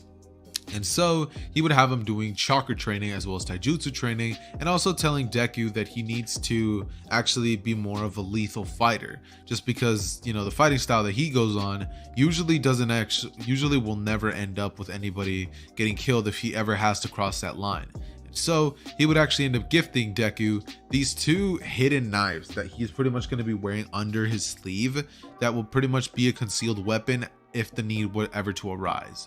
And so, you know, Deku would end up taking this into his arsenal and training with it for the 3 weeks that are left. So what would end up happening after this is Naruto continues to train with Jiraiya, trying to master the abilities of the Nine Tails, while Deku trains on what I had mentioned previously, as well as learning the Water Dragon Jutsu, a jutsu that he is only able to use at this level only 2 times per battle, or 3 times a day if he spaces them out evenly. And so what would end up happening is Deku would go on to train harder than he ever has, as Naruto, as I said, would be doing his own thing, and both of them would be trying to become more powerful alongside Jiraiya. And so that's pretty much how both of their time would be spent. Jiraiya would be out here training 2 students at the same time, and as we know, Jiraiya is definitely going to be capable of doing something like that. Naruto's training process would have been a little bit slower and faster at the same time, due to the fact that Jiraiya has to split his time between Deku, but also faster because this version of Jiraiya, or sorry, not Jiraiya, but Naruto has the desire to actually become more powerful a lot quicker. He is semi-competing with his brother, and it's kind of something that Naruto always sees as something that he has to do. And we all know that Jiraiya is exactly a pretty good sensei. I mean, he trained Nagato, Konan, and Nagato, Konan, and Yahiko. Yeah, he trained all 3 of them, and they all became pretty powerful ninjas. So I think that they would both get some pretty huge gains from this training overall. Not only that, but Deku's hair would actually end up growing a lot longer, similar to what Sasuke would have ended up having, but in a more Deku style. That being said, he would actually end up picking up on some more techniques, and like I said, Deku would be adding a strange weapon to his arsenal. Sorry for messing up so much. My vocabulary is just going by me. Reading the script is getting a little tedious, I guess we could say. That being said, getting back into the story, even though it's not his style, Deku would end up proceeding to be like, you know, I'll still use it either way. And following these events, Jiraiya on the final day would actually end up teasing the Rasengan to Deku and Jiraiya, telling them both that he'll teach them this jutsu only if one of them wins, and only one of them is going to be taught this. So both of them would look at each other before grinning and saying that they're going to be the one to win. Deku would say that he needs to master that jutsu, and if he wins, he'll just teach Naruto it, with Naruto saying that no, he wants to be the one to teach him that jutsu. So both of them would end up pretty much just having these cheesy smiles on their faces, before then both pretty much agreeing that they both now have to pass out, and the very next day meet up for the Chunin exams. And so the battles would end up starting with the first battle being Naruto versus Neji. Now when Naruto did arrive to the arena, Neji would begin by being extremely cocky and maintaining distance. Naruto, seeing this, would actually end up creating a couple of clones to test the waters. Naruto and Neji would begin, and Naruto would try rushing in Neji's direction, trying to use a couple of attacks to try to negate Neji's gentle fist. After realizing that getting into close range combat was not going to work out, he would try throwing kunai and shuriken, but Neji's spinning jutsu that he uses to deflect things would actually end up dodging all of it. And so Naruto would be left in a position of like not knowing exactly what he has to do. He would rush in trying to use taijutsu against Neji, but it would pretty much all get shut down by Neji's taijutsu prowess, and Naruto would be put on the back foot very quickly in terms of this battle, thinking to himself that if he can't even beat Neji, then how is he supposed to defend Deku against, you know, real Chunins? And so Deku would be watching this battle as Naruto would get a pretty bright idea. He would begin creating tons and tons and tons of shadow clones, completely overwhelming Neji, or so he would think, as Neji just starts pretty much decimating them all completely, pretty much blowing through them and, making Naruto have a pretty tough time. Following these events, Naruto would end up deciding that, the only way he'll ever go anywhere is by rushing in himself and trying to figure Neji out himself. So he would do so before promptly having his chakra paths immediately closed off by Neji, and he would end up realizing that Neji is powerful for a reason. And so, after Naruto has a couple of his chakra points sealed off, Neji would end up getting ready to land more and more blows, using the 64 pawn technique and landing all 64 of them on Naruto. After this, Naruto would land on the floor as he's on both knees and coughs out blood. Neji at this point would begin spouting about destiny, and how it was his destiny to win this battle and Naruto's destiny to lose. Before Naruto's eyes would glow ominous red color, he would then stand up and proceed to wash Neji, completely destroying this man. Even though Naruto's own power isn't what caused him to get this victory, I think it's fair to say that Naruto versus Neji pretty much kind of stays constant in the regards of Neji learning his lesson and realizing that destiny isn't what you would always think it is. So afterwards, we end up having Temari versus Shikamaru, which goes the same, with Shikamaru quitting. After this, we then have Deku versus Sakura, or no, not Sakura, but Ino. And I'm sorry to tell you guys, but this is a complete wash. I don't even want to get into the battle. She would try to use her mind transfer jutsu, but it just doesn't work. And Deku would proceed to use a genjutsu on her, causing her to just be like, oh my god, Sasuke, no! Before she gets knocked out. And everybody's just like, seriously? After that, we then have Sasuke versus Gaara, which this time around, Sasuke doesn't actually end up arriving late due to the fact that we actually have the extra battle of Deku versus Sakura to buy him some time. And so, after that, we end up having Sasuke versus Gaara, which ends up going exactly like it does in canon.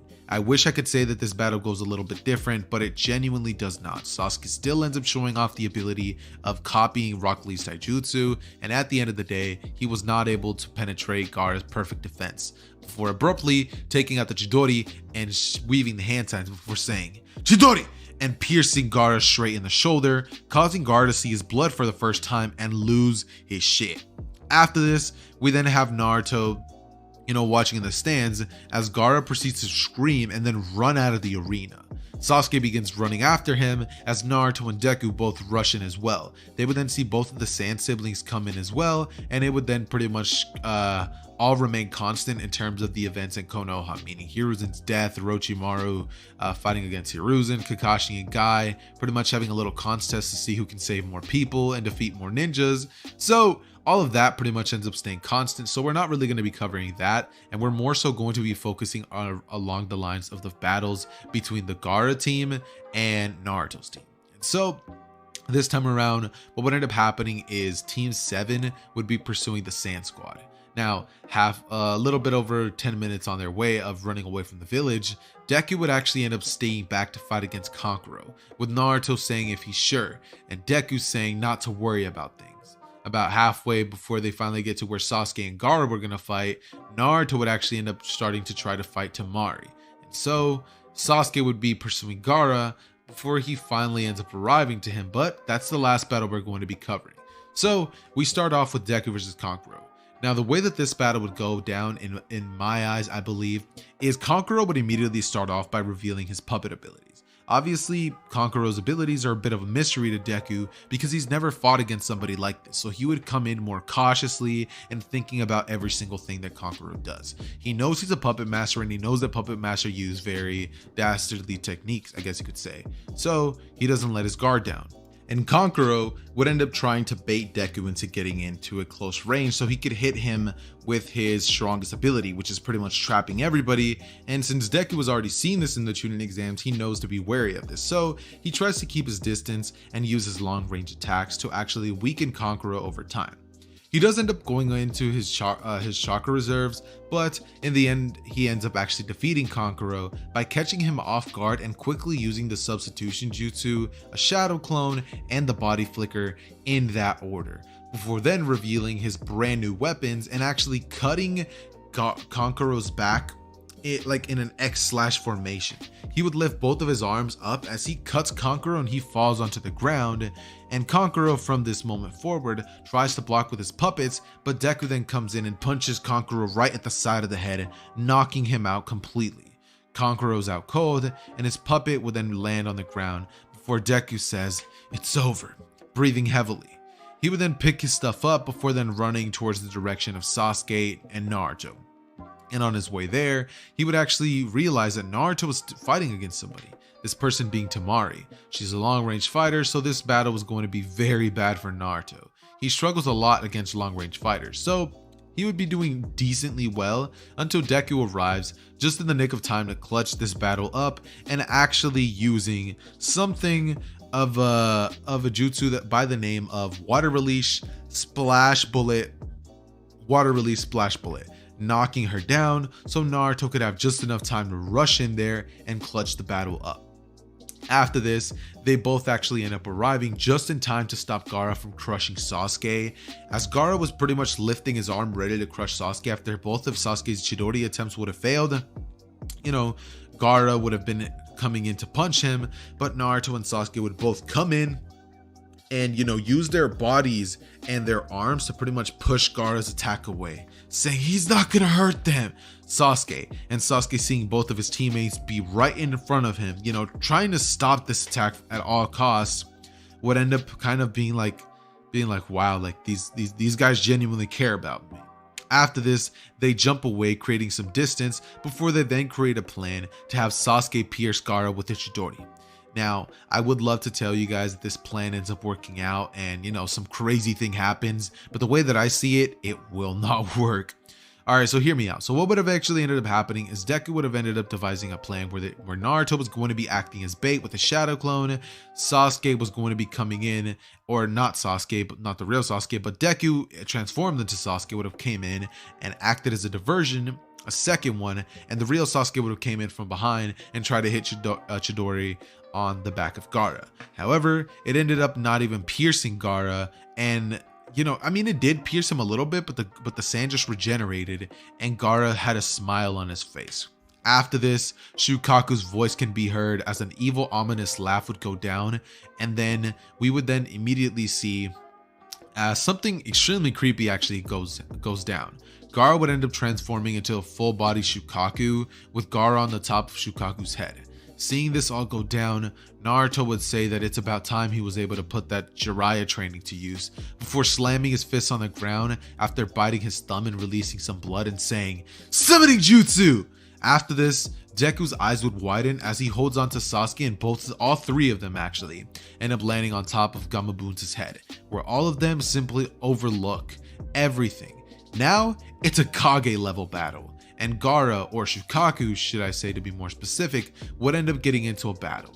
All three of them would witness as Gamabunta holds his own against Shukaku, and eventually he would end up telling the team that he needs something in order to get the upper hand.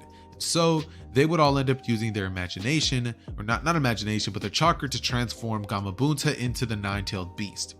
And once they do this, he's able to grab onto them just enough time for Sasuke to jump in and actually land a hit right at the back of Gaara's head, causing Gaara to wake up and then drop to the ground as all three of them land swiftly, and they land being atop of Gaara. And Gaara just pretty much looks at all of them before waking up and saying, "Ow, how did you beat me?" And Naruto would be just about to speak before Deku says that it was teamwork. Naruto would then interrupt Deku and say something along the lines of a Attack no Jutsu. Now, honestly, it's along the lines of friendship and how, relying on each other ended up making them be able to beat Gaara. And after hearing this, Gaara would be like, "Impossible. Friends don't help you.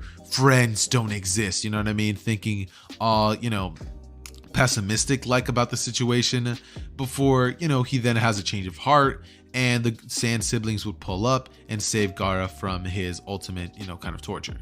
The end. Bye guys, just kidding, that's not where the story ends. So following these events, everybody would end up going on back to the village and they would end up finding out about the death of Hiruzen. Everybody would then actually end up having to attend this funeral, and Deku and Naruto would both actually take it very, very hard. Matter of fact, everybody in the village is taking it hard because all of them had a connection to Hiruzen in one way or another. I mean, he was the Hokage of the village after all. That said, however, luckily, Naruto and Deku both had each other to help them up in terms of, being happy, as well as Kakashi was there, and they would also have the moral support of Sasuke. So they will be fine, luckily. That being said, they would end up having about 1 week to think things through before Jiraiya is then ultimately offered the spot of being a Kage, and he would decline this, saying that a better option would be somebody like Tsunade. Yep, that leads us to our next arc, the Tsunade retrieval arc. Following the events of part 4, we pick our story off right where we had left off. As I previously said, Deku and Naruto would have pretty much been going through it for quite a bit of time due to the fact that they ended up losing a kind of a grandfather figure in their eyes, because he was essentially the one who kept them fed for so many years on end.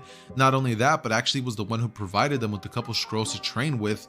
And Hiruzen, well, he was the one who gave Naruto the greatest gift of all. A brother, somebody who he can defend, protect, laugh with, and have a friend. Hiruzen gave Naruto all of those things the second that he decided to let Deku live with Naruto. And Deku feels indebted to Hiruzen because he gave him a brother like Naruto. So both of them at this moment are currently mourning the death of Hiruzen, and they're both not exactly taking it the best way possible. At this point, Jiraiya would have pretty much have already been told about Tsunade and the situation that they're all in, and he would have been informed about the fact that, they need a new Hokage. So what does Jiraiya do? He ends up deciding that he's actually going to go get the two knuckleheads and actually end up taking them along for the journey to find the legendary Sannin Tsunade. And so he would proceed to pretty much grab Deku and Naruto out of their houses without telling them anything at all, tell them to grab things and give them like a minute to get prepared before he then says, "Let's go!" And all of them end up going on a journey for about 30 minutes before Naruto's finally able to be like, "What are we doing?" And Jiraiya would say, "Naruto, my boy, we're looking for the 5th Hokage, Tsunade, one of the legendary Sannin." Immediately after hearing this, Deku would be like, "Tsunade! The medical ninja? She was on your team, right? Tell me all about her." And Jiraiya would then be like, "Oh, well, Tsunade is, yada, yada, yada." After he begins explaining this, he then says, "Wait, kid, I just realized something. Throughout this entire time that I've known you and been training you, I haven't quite gotten to know where you even came from. Did you originally live in Konoha? Were you just a random kid and you just joined Team 7 and now live with Naruto? Or how did that all come down?" Deku would then say, "Oh, it's actually kind of a funny story," before he would then proceed to put his hand behind his head and say, "Well, actually, the last thing I remember from my previous memories was that I was walking around, and next thing I knew, I saw a bright light before I arrived in the middle of the Konoha fields, and then just walked over here, and Hiruzen, he was like, 'Go live with Naruto,' and I did just that." Jiraiya hearing this would be absolutely dumbfounded, not believing a single word that's coming out of Deku's mouth and just being absolutely flabbergasted. Boy, ain't no way, boy. This man would have this expression of, "What is this kid talking about?" He would look to Naruto to confirm if he's lying or not, but Naruto would pretty much just nod his head and say, "I know it's hard to believe, but that's the truth. I mean, we've asked him if maybe it was a potential genjutsu or maybe he was abandoned by his parents and he was just told to believe that, but it seems real. He believes it more than anybody, and the stories that he's able to create and the life that he's able to fill with full detail, it doesn't seem as if it's a lie, Jiraiya." Before Jiraiya would nod and say, "Well, regardless of the situation, one thing we now know is how Deku got here." And so this is when Deku would then be like, "But enough about me. What about Tsunade and Orochimaru? What were they like before he turned into the dark side and tried to kill us in the Chunin exams?" Jiraiya hearing this would say, "Oh, that's right, Jiraiya was in the Chunin exams. You guys fought against him, right?" Deku would say that they tried fighting against him, but he completely outclassed them in every way, shape, and form. Jiraiya would have a small smile creep upon his face before saying, "Orochimaru is a talented fighter. However, he lost his path. He lost his You ever had a dream that you way along the path. And now he's just a different person from the one that was on the team originally. I can tell you some things about Tsunade." Before, they begin walking, and then he begins telling Deku about Tsunade and all of the things she likes doing. This is when Jiraiya halfway would end up deciding that, he actually almost forgot to tell them something. He would turn to the direction of Deku and Naruto before saying, "Remember when I showed you guys a jutsu and I told you guys that if you won the Chunin exams, I would be teaching you both?" He would say, "Scratch all that. I heard you guys were able to actually fight against the first, the One Tail, Shukaku, and Gaara. Alongside Sasuke, I mean, if you ask me, I'm pretty sure that's more than enough of the requirements that I need. Before both of them smile, saying, "Really?" And Jiraiya would have a thumbs up pointing at them, saying that he's now going to teach them that jutsu. And so, along the way, he would begin teaching them the first part of the jutsu, the water balloon portion, and teaching them how to channel their chakra through it to make it pop.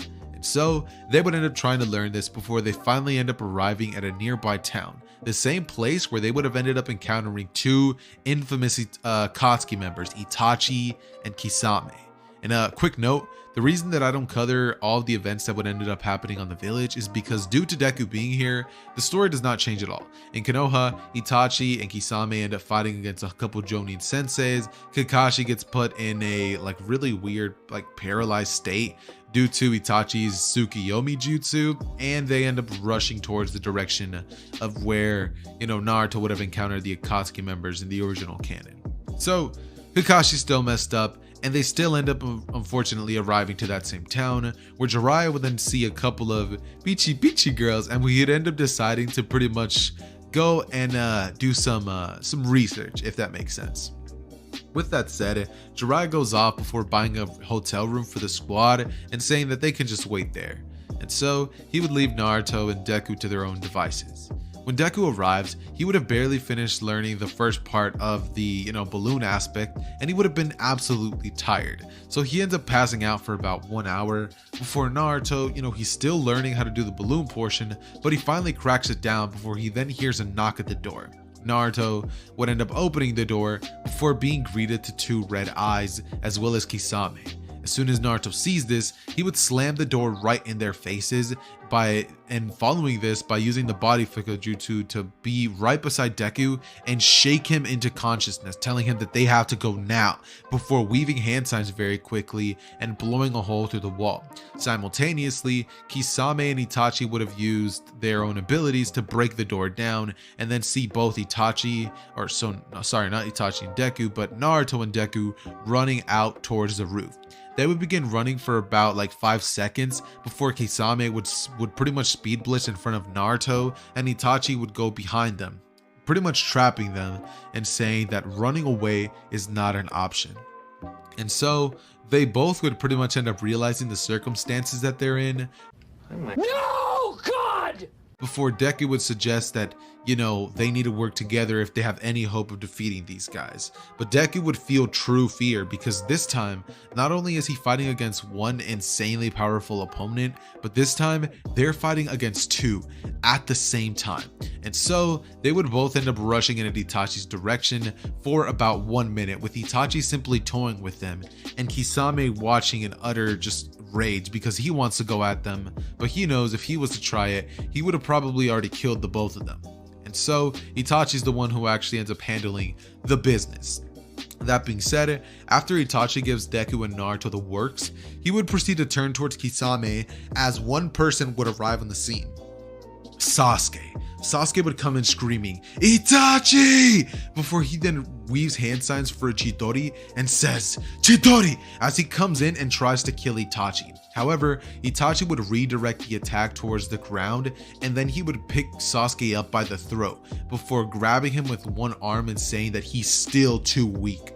At this point, he would almost be about to tell Sasuke about amplifying his hate and telling him that he doesn't feel enough hate and he's still too weak, before Deku comes in flying in with a kick saying that Sasuke's not alone and where did he even come from, before then grabbing him and jumping off towards Naruto's direction. And all three of them would be having their backs against each other, as Deku would say that Sasuke is not alone and that if he wants to defeat that guy over there so badly, then they'll both be helping him. Sasuke would have a smile creep on his face because remember, this time around, Sasuke doesn't feel inferior to Naruto because this time he actually was a huge help in taking Guard down, and so Sasuke doesn't feel inferior like he does in the original. Not only that, but this version of Naruto doesn't even actually end up learning the Rasengan yet, so he was never even able to use any of that stuff quite yet. And so, they have a pretty decent amount of time to blow before anything really serious happens. And so, with that being said, Sasuke would pretty much end up deciding that, he feels like he can compete with both of them, so he doesn't feel inferior is basically the point that I'm trying to make. Sorry for going back and forth a lot, but yeah. Anyways though, after this is said, Itachi would have a smile under his mask which is invisible to anybody, and everybody would simply rush at Itachi's direction. They would formulate a plan trying to get Sasuke to land Chidori onto Itachi. However, I'm gonna be quite honest with you guys, it would fail heavily. Now, for this to have happened, Itachi would have had to have been holding back heavily, making it seem as if he was trying and getting caught off guard by some of their attacks, so obviously he stalled long enough for Jiraiya to arrive. And once he did, Jiraiya would immediately end up changing the tide of the battle. Now, when Jiraiya sees the scene that he arrives to, he would immediately tell all three of them to whip out their most powerful jutsu. And Deku would end up actually starting to weave the hand signs for a jutsu that Jiraiya would have actually ended up teaching him. A jutsu that he would have taught him along the way called the Water Dragon Jutsu. And so Deku would actually end up weaving the hand signs before Jiraiya uses the Toad Mouth Jutsu and traps Itachi and Kisame, as Deku would shoot a water dragon straight out of his mouth, and Itachi and Kisame, seeing this huge attack coming at them, would immediately react by trying to, get away. However, Kisame would pretty much end up taking his sword out from his back and slicing the dragon made out of water clean in half, before saying, "Is that all you got?" Deku at this point, seeing this insane display of power, would be absolutely shocked. Whoa. At the fact that anybody could literally cut pure chakra, like water version of chakra, clean in half. And after this, Itachi would end up using his Amaterasu to break out of the Toad Mouth Jutsu before saying that they gotta go. Kisame would be kind of confused, wondering to himself why they're leaving such an amazing battle behind, but Itachi would say that it's not worth it for now and that they have bigger fish to fry, as they would both leave. And after this, Jiraiya would stop before promptly then asking them and telling them that he's actually super sorry for leaving them alone, before then saying that they need to be off by now, seeing as they already caused enough destruction in this town. After this, they grab their stuff and then end up paying the fees for the hotel and all the destruction that they caused, and Jiraiya would be left dead broke, before eventually 3 more days would go by, and Deku at this point would have already ended up learning quite a couple more things about Tsunade. One of the things being that she's known as the legendary loser for being such a bad gambler. She would have ended up picking up that habit from the first Hokage himself, and so him knowing that would actually have a smile on his face, knowing that if he ever wanted to, he could actually end up kind of pulling one over on Tsunade. And so they would end up finally, after about 3 days, end up arriving to a bar which he was told that should be the location Tsunade's in. However, when they go there, she's nowhere to be found. They would then promptly go on to search the entire town before realizing that she's probably not there, and they would end up going to one final bar before finally almost giving up hope for finding Tsunade, when suddenly Jiraiya would see the blonde hair and the green robe, and he would immediately have a smile on his face before then walking towards her, sitting down, and Naruto, Sasuke, as well as Deku would end up actually sitting down in that same booth. The reason that Sasuke doesn't get taken back to the village is because this version of Sasuke didn't actually get injured or put into the Tsukiyomi Jutsu, so he ends up coming along. So now we have Deku and Sasuke who end up tagging along for this mission, and when he begins talking to Tsunade about the position of Kage opening up and how they want her to take the spot, she ends up pretty much insulting the Kage. Naruto gets enraged at this before slamming his fist on the table and proceeding to call her a waste of a shinobi, saying that she doesn't know what she's talking about, that those Hokage before her were worth twice as much as she is, and that even a common ninja from Konoha is worth more than she is. Tsunade, hearing this, would get extremely enraged and break the table before then saying, "You want to take it outside, kid?" But before all of this could escalate, Deku would put his hand on Naruto's shoulder and sit him down, as Naruto would say, "She disrespected the Kage, Deku. I won't allow that."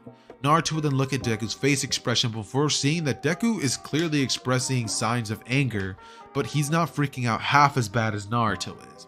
And so Naruto, seeing this, would end up deciding that he's gonna let his brother handle this. And so Deku would end up looking at Tsunade before saying, "I hear you like to gamble.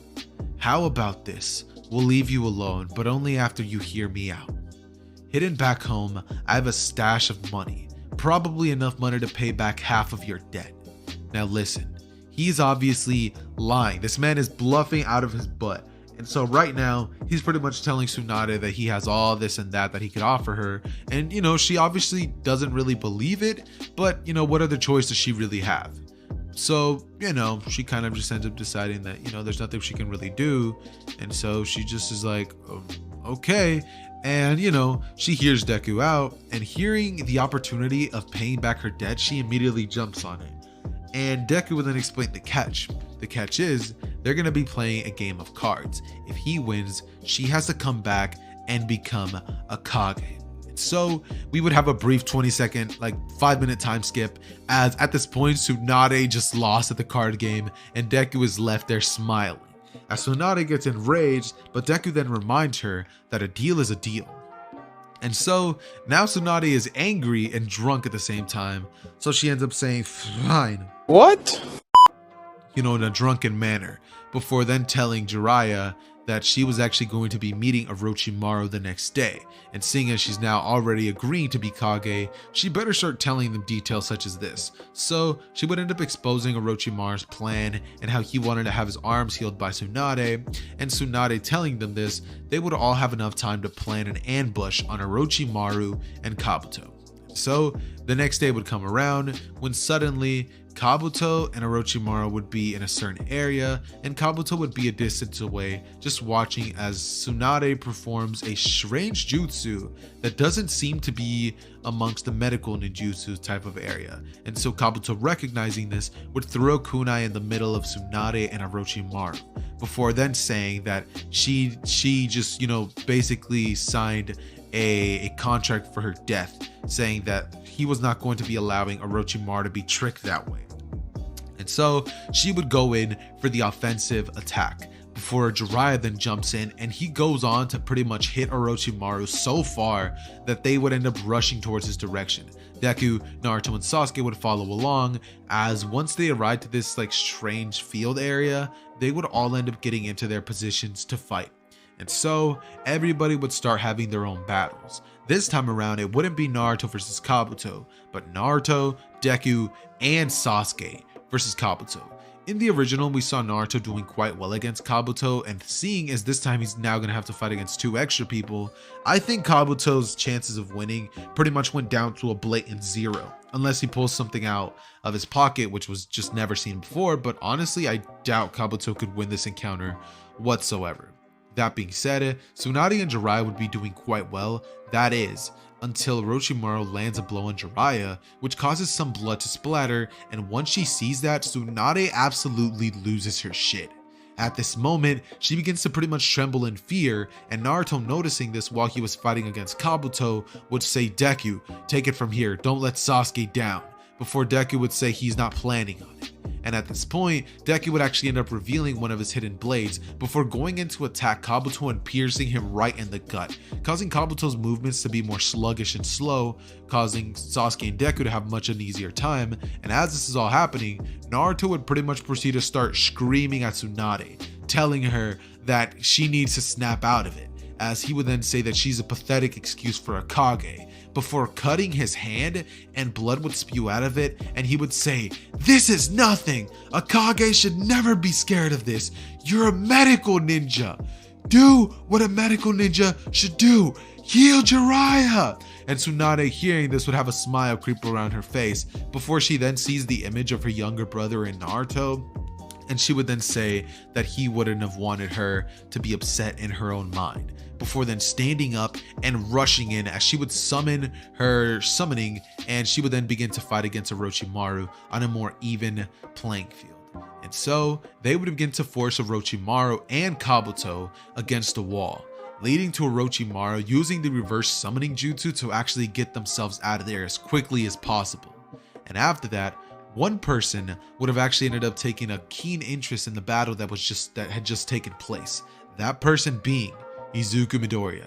He would have been very interested in Tsunade's medical jutsu, as well as the way that Kabuto was fighting. using those scalpel and actually causing some nerve damage to them was a super interesting way of fighting, and Deku thinks that was a very intelligent way of going about things. So Deku would end up actually asking on their way back to the village if Tsunade could train him, before Tsunade would actually end up saying that, you know, she'll give it some thought. And Deku would begin to pretty much start asking her questions, making Tsunade quite happy and reminiscent of the past. And Tsunade would have a little bit of a, like, she kind of sees Dawn in Izuku, if that makes any sense whatsoever.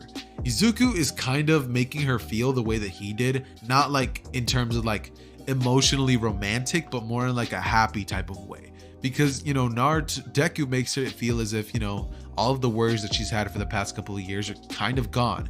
And so she would bring Deku in for a huge hug, bringing him into a full 106 centimeters of pure...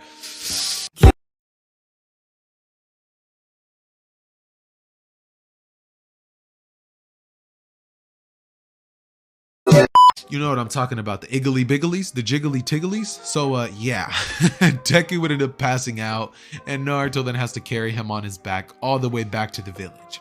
After this, Sasuke would have ended up deciding that he was actually going to be staying in the village due to the fact that he watched Orochimaru pretty much get beat and pushed into a corner by Jiraiya and Tsunade. And since Orochimaru doesn't even have his arms and Sasuke still hasn't had an encounter with his curse mark ability, he doesn't really see the point of following Orochimaru's rule.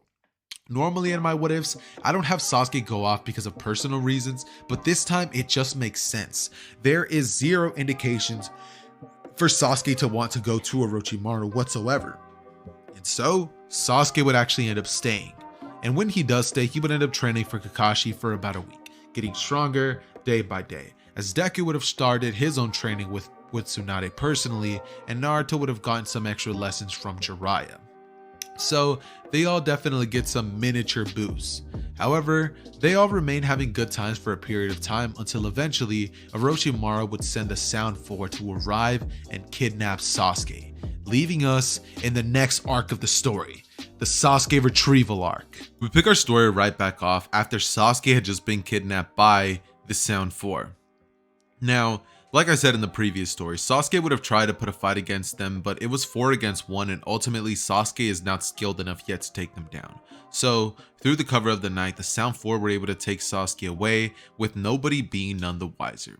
After these events, Tsunade, realizing that Sasuke is gone when they had a team meeting, would end up deciding that they are going to be needing to find out what happened. They would end up going back to the Uchiha corner, which, you know, they were all delegated to, and they would end up finding out that Sasuke clearly had some signs of distress in his home, and that there clearly was a battle. So after finding this out, she would end up deducing that they definitely had taken Sasuke away. And after finding this out, they would all end up pretty much, each and every single person who was, you know, part of the team and anyone who really knew Sasuke, including the Genin, would all decide that they're going to be going on the mission. And the leader would still be Shikamaru, since he's the only Chunin. So they would all end up pretty much going on the same mission, just like in the original. The only minor change to the story from this point is the fact that Sakura doesn't end up making Naruto promise to bring Sasuke back. They never end up having that moment, since Sakura, well, to put it lightly, is not an important figure in this story. So instead, what ends up happening is the team would immediately rush off to go find Sasuke as soon as they possibly could. Now, following this event, a couple of hours would go by when they would finally end up encountering the Sound 4. Now, once they do encounter the Sound 4, they would end up ultimately being trapped by Jirobo's mud prison jutsu. I forget what the name of it was exactly, but that huge dome that the team was engulfed in, and they had their chakra slowly sucked out of them. That pretty much ends up almost going to canon, except the one change is now that since Deku's around, he's actually able to help come up with a solution alongside Shikamaru. So they're able to escape a lot faster, and ultimately Choji is the one who decides to stay back and fight against this Sound 4 member. The team would then go forward, and this is when everything pretty much remains constant in the story. Deku being here doesn't really change the battles that would end up going down, and seeing as we've already seen the battles in live action, I don't really think that there's much of a reason for me to even cover them. Neji still ends up getting impaled by an arrow, you know, the Gaara squad ends up coming in and saving Akamaru and Kiba, and that kind of stuff stays more constant more or less. That being said, at this point, Deku and Naruto would be the ones who are running full speed. Now, once they end up getting close to Sasuke, they would end up encountering another obstacle for them to face, Kimimaro, one of the most powerful underlings of Orochimaru. Now, in the original story, Naruto essentially tried to defeat Kimimaro and get past him through the means of just throwing chakra at him. He just threw attack after attack after attack, but Kimimaro, seeing as, you know, he is a prodigy, was able to dodge and weave and just counter everything, leaving Naruto to find out that he's ultimately useless. He didn't have a single counter to Kimimaro's attacks, and that led to the downfall of Naruto. However, this time he's going to be having somebody there who's more thinking clearly and isn't simply trying to throw attacks. So you could think of it as Naruto being the battery and Deku being kind of the outlet, like letting everything flow without wasting too much power.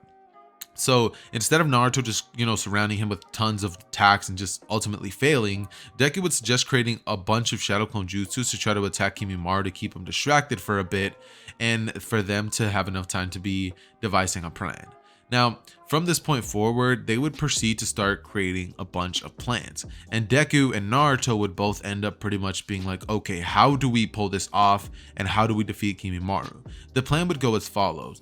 Deku was going to be Deku was kind of going to be a diversion, and Naruto is going to be coming in using a Rasengan, because both of them actually ended up learning it. By this point, they've already had an extra week in order to try to learn the balloon part. They had more than enough time to learn the rubber ball part, and they were ultimately both able to figure out how to create the Rasengan. Naruto still does need a clone, however Deku doesn't. Deku's able to create the Rasengan with one hand alone, similar to Kakashi, because he doesn't have an insane amount of chakra that he needs to have molded. Deku is exceptional at molding chakra, so he's able to be kind of the person who just rushes in there and tries to hold Kimimaro off. Along the lines, Kimimaro would actually get hit with Naruto's Rasengan, and it would actually cause Kimimaro to get blown back. However, when he gets up, he would say that this is not where his story ends, and that his dream is to live for Orochimaru. As soon as he hears this determination and will come out of the mouth of Kimimaro, Deku's eyes would kind of widen, as we would have a little bit of a moment where Deku kind of thinks internally, he's just like me. We both wanted to kind of live up to certain standards. We both wanted to be enough for a certain somebody. We both wanted to be the heroes, you know what I mean?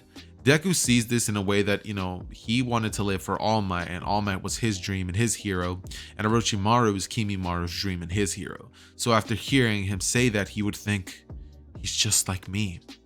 Deku would end up yelling out to him that I guess they'll be finding out whose will is more powerful, his or Kimimaru's, as he rushes in to try to fight Kimimaru one-on-one, but Kimimaru ultimately outclasses Deku, and he ends up making quick work of him, causing Deku to be thrown into the sidelines. Naruto, seeing this, would end up going into a chakra cloak mode, which he ends up using to slightly start evening out the odds in terms of him versus Kimimaru, but he's still able to actually overcome this. This is when Rock Lee would end up inevitably arriving, and his arrival would end up changing the entire course of the battle. We all know how this all goes. Drunken Lee stays behind and faces Kimimaru until inevitably Gaara would come in and save the day, and when they were both barely about to be defeated, Kimimaru would lose his life in the field of the battle. So, with that all being said, since Deku and Naruto had enough time to go after Sasuke and chase him, we would end up at the same spot like we do in the original, the Valley of the End, where Hashirama and Madara statues stay firmly planted. As soon as they arrive to Sasuke at this point, who has now actually felt a taste of what Orochimaru's power can feel like, is now currently having a little bit of a moment where he's questioning whether he should or shouldn't go with Orochimaru. Sure, training with Kakashi and everybody else could give him strength, but this power was immediate. He feels a huge increase. He's about 2 times stronger than he was before. This power that was bestowed upon him, it's given him enlightenment, I guess you could say, in his own eyes. And him feeling this power is kind of drunken with it, I guess you could say, as he doesn't want to give it up, and he wants more power from Orochimaru, essentially. So when Deku and Naruto arrive, he ends up telling them to leave him and that he's going to be searching for power through the route of hatred. It doesn't matter what he has to do, he's gonna kill his brother Itachi. Naruto and Deku would both scream at him, telling him that he's an idiot, asking him why he would go down that path when he has friends who can help him get there, that he doesn't have to do it alone. But Sasuke would stay silent as he looks down and says, "You don't know nothing about it, Naruto. You didn't have family to begin with, and you don't have one now. So what could you possibly tell me about revenge or about losing everything you once held dear to yourself?" Naruto would stay silent, saying, "I can't. But we're your family now, Sasuke. The family you once had is now gone. There's nothing you can do about it. But we're here. We'll help you defeat Itachi. Together!" But Sasuke would say no. And, from here, Naruto would grit his teeth before saying, "I'm gonna bring you back to the village, even if I have to break every bone in your body." And so, from here, Sasuke, hearing that, would say, "I'd love to see you try." Naruto would then get enraged and look at Deku before saying that he wants him to stay out of this battle. Deku would say he can't do that, but he would then see the look in Naruto's eyes, and he would decide that he ultimately is gonna have to let Naruto handle this one alone. Deku simply stands back as he watches the entire Naruto versus Sasuke battle go down just like it does in the original.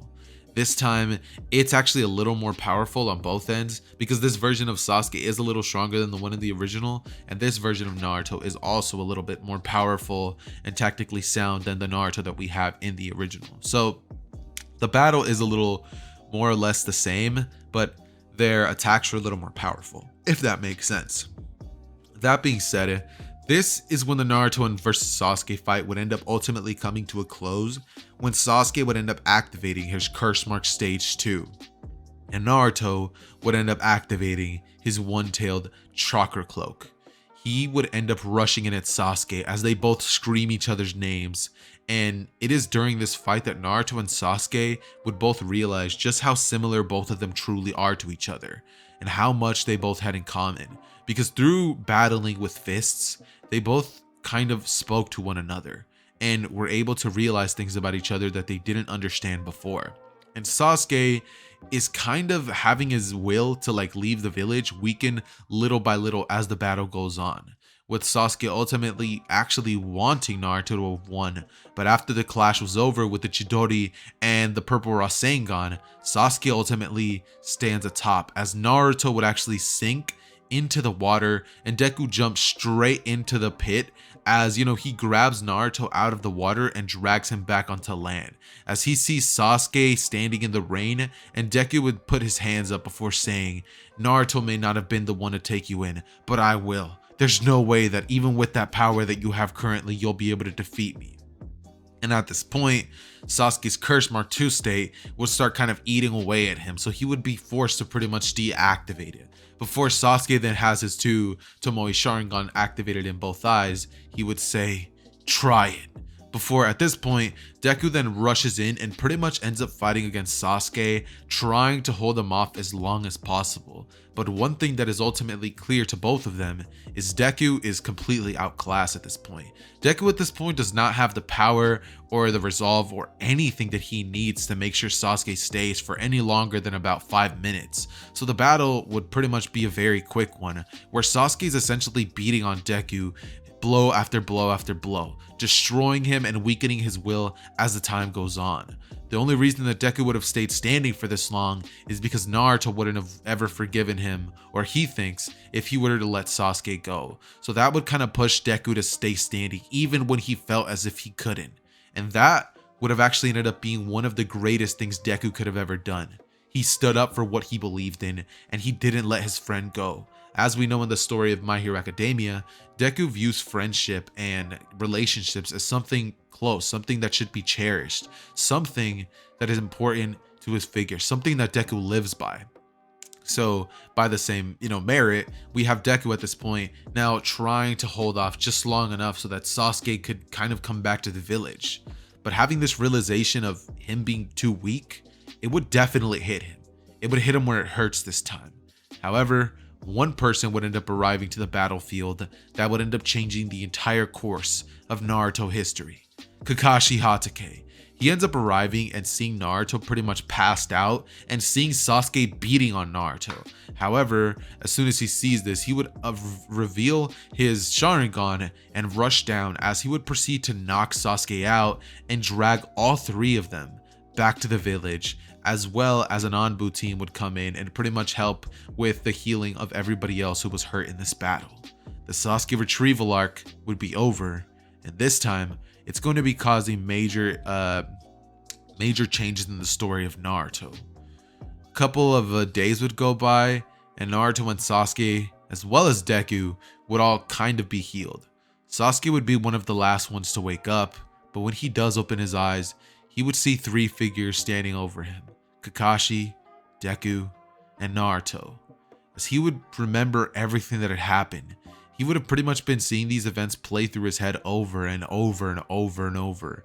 And he'd see the error of his ways when he sees Deku, Naruto, and Kakashi holding no types of grudge against Sasuke. They're all smiling, saying that it wasn't his fault. He was manipulated by Orochimaru. But Sasuke would sit up as he silently just stares at them and says, how they could forgive him after what he did. Orochimaru took him away, yes, but after he was free, he could have actually joined them in that instant and helped them. But that power that he felt, he would tighten his fist before saying, it was incredible. Deku would look at Sasuke before saying that they can gain that same type of power themselves, and that all they have to do is train hard enough. Sasuke now has that power regardless of anything, and they can all work together to become stronger as a whole. Sasuke would then look down before pretty much apologizing through tears to the team, telling them that he was sorry for what he did and that it won't happen again. Deku, Naruto would pretty much both smile as Deku would just have tears and tears spewing out of his eyes, just pretty much crying, being like, Sasuke! You know what I mean? As this man is just an absolute train wreck of emotions at this moment. And so the whole room would pretty much be filled with anime tears as they all begin drowning. I'm totally kidding, that doesn't happen. But Deku is clearly crying up a whole ocean right now. And so Naruto has to hit him across the head, making Deku stop crying, saying, stop being so sentimental. As the whole group laughs, and it is from here that the 3-year time skip would commence. Now, keep in mind, in this version of events, Sasuke never ends up going off with Orochimaru. That means that Naruto isn't going to be training to have Sasuke come back. Instead, his motivation this time around is to pretty much be able to protect his brother Deku. He failed when he let Deku have to fight a battle that he promised he was going to win. Not only that, but Naruto wants to become more powerful to defend himself against the Akatsuki members. Deku, his motivation for training goes more along the lines of wanting to better himself after seeing just how much of an obsolete figure he became when it comes to him standing next to Sasuke and Naruto. They're both gifted prodigies. Sasuke has the Sharingan, he has the curse mark, Naruto has the Rasengan, he has an insane amount of chakra and the nine-tailed beast. They're both just completely outclassing him at this moment. And so all of them would end up going off on their own separate 3-year training journey, where all of them would end up agreeing that they're going to be meeting back in the village 3 years from now, and that they're all going to be more powerful than they could ever imagine. Sasuke would go off to train with Kakashi. Now his training would be extremely fruitful because Sasuke training with Kakashi would be more along the lines of like Sasuke learns a ton of jutsus. He still ends up using a blade when it comes to his fighting style. He still ends up learning most of the jutsus that he learned alongside Orochimaru. However, he doesn't go about it in the evil manner that Orochimaru would have had him go through. and he isn't enhanced with drugs. This time, Sasuke has to work that much harder to close the gap between the original Sasuke and the Sasuke of the new timeline, where Deku is involved in the story. And so, Sasuke's boosts are going to be a little bit different than they are in the original. When it comes to Naruto, he basically has the same training journey, except imagine him about 15% stronger, just due to the fact that he has a little bit more drive to become powerful, and he trains just that much harder. So when Naruto returns, he returns about 15% stronger. Those two stories essentially stay constant in the timeline. However, one of them that would not stay constant would be Deku training with Tsunade. In the original story, we have the trash bag Sakura actually being the one who was trained by Tsunade. However, this time, Tsunade and Deku are going to be building a really close relationship with each other, which pretty much revolves around mentor and student, where Deku is learning everything he possibly can for Tsunade when it comes to the medical ninjutsu, the 100 healings, learning how to put his chakra in his fist so he can hit harder. All the things that Sakura would have essentially learned in the time skip, Deku would have actually been able to master in 2 years, Byakuya seal included. And since Deku has a little bit more chakra than Sakura, actually a lot more chakra than her, he's actually able to make better use of it. So Deku is ultimately in a class of his own when it comes to learning stuff quickly. Deku does actually learn things relatively quickly, and seeing as he's way better than Sakura, and if she was able to learn it, then Deku should definitely be able to learn it way faster. So he's ultimately able to uncover a bunch of things that Sakura would have ended up having to take way longer to, approximately 3 years, in just 2. And after doing that, Deku would feel powerful. Yeah, he would, but something would be missing. It's as if Deku feels that he can get more powerful, that he can gain more strength, that this isn't the roof to his power. And so, with that 1 year left to train, Tsunade would actually end up saying that there is definitely one thing that they could probably do.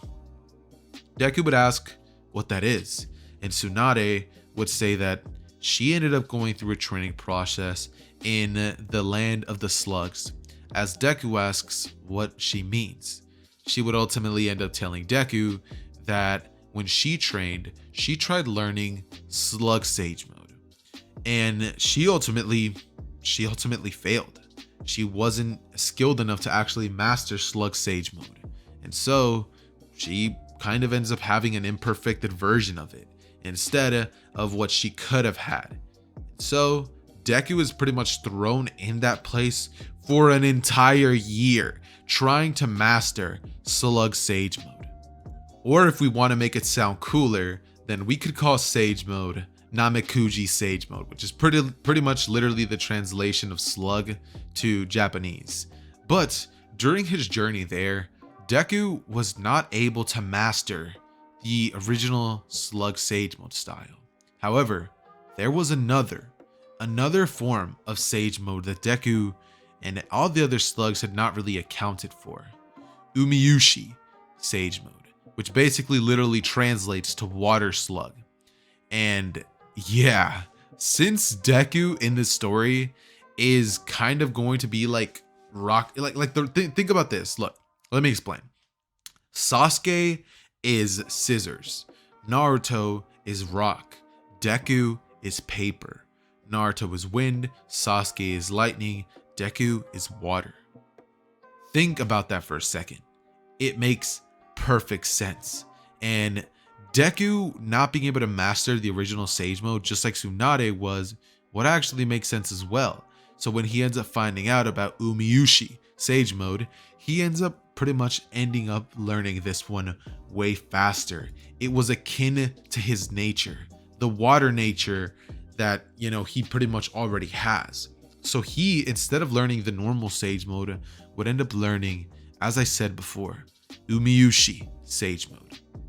And with that, that concludes the 3-year time skip.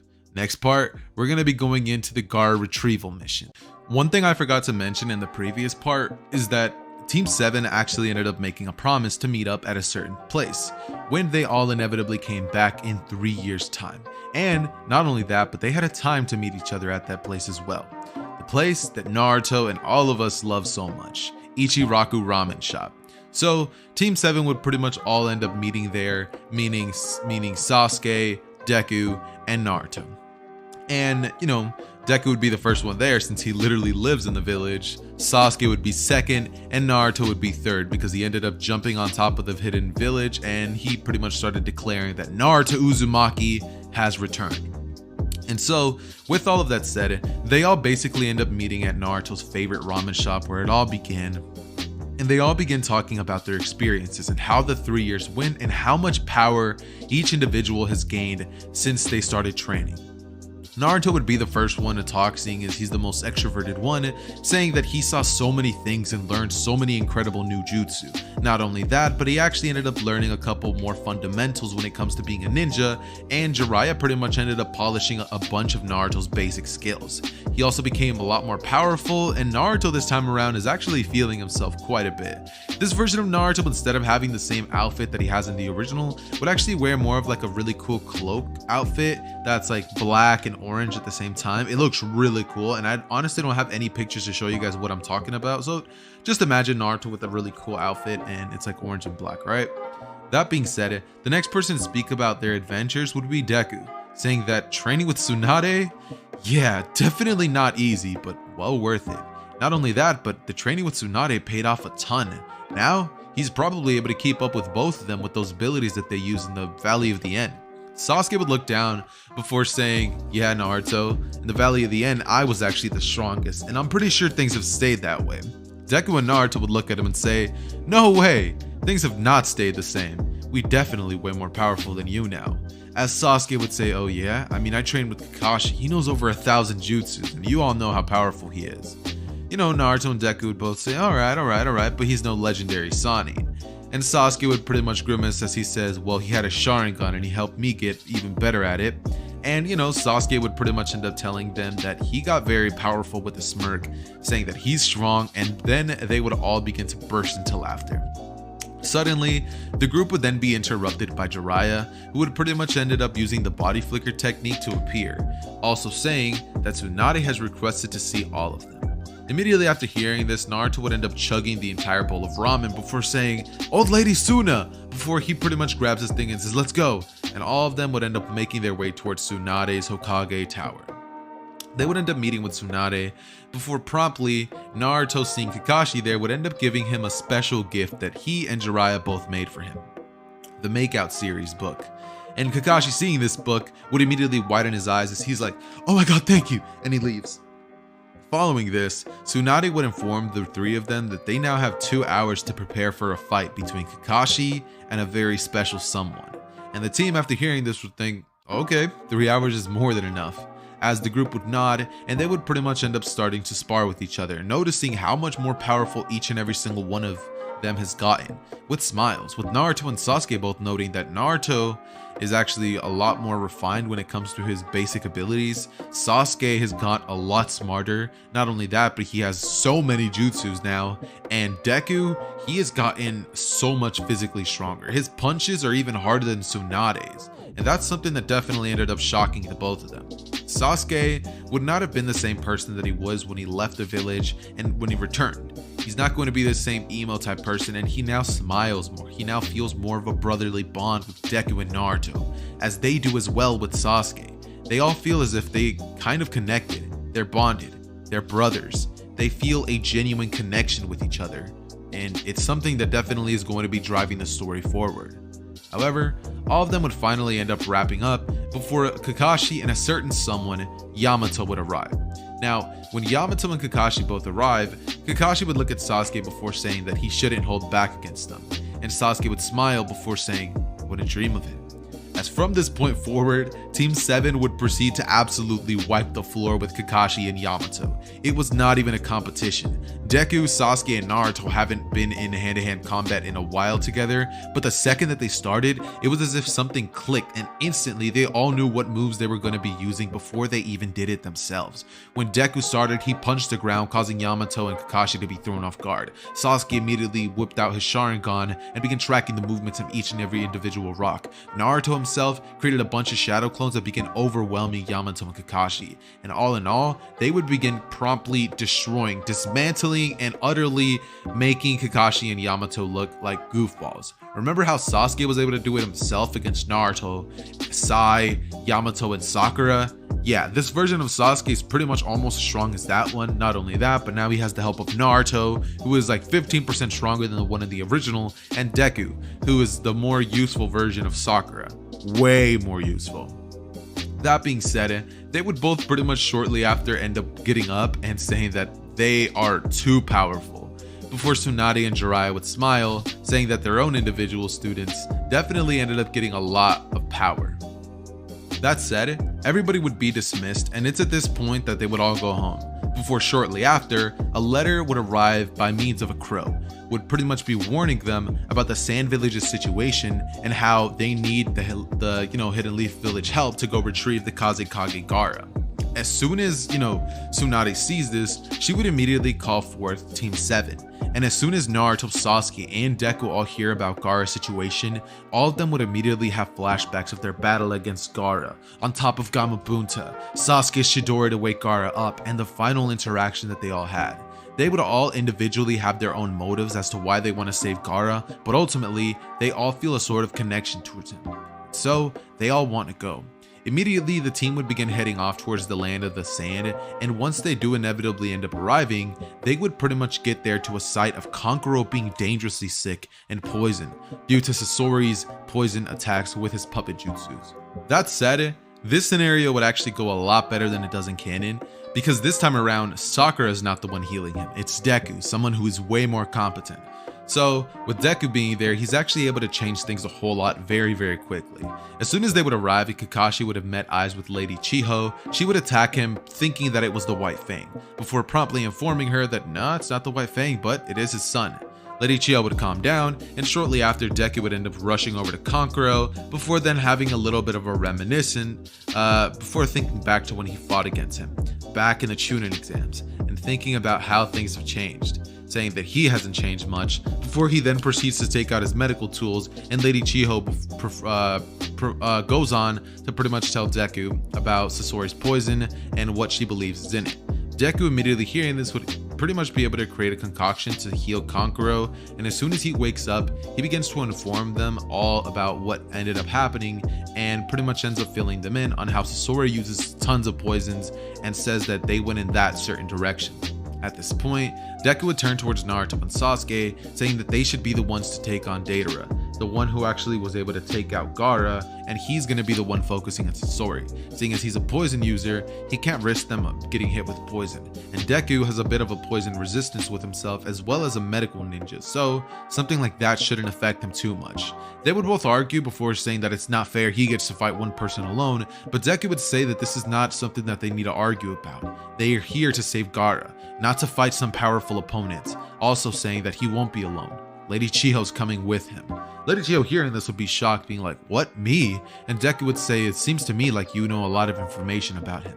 You'll be extremely useful." Lady Chiho would nod before all of them would begin heading their way towards the direction where she ended up pretty much informing the team that Sasori and Deidara would have ended up going off with Gaara. That being said, this is when they would go on a little bit of a journey for about 3 hours before they would end up arriving on a cave, and as soon as Deku sees this gigantic wall, he would begin using his chakra to sense around, and he would notice that a huge amount of chakra is getting sucked out of someone quickly. What do you mean by that?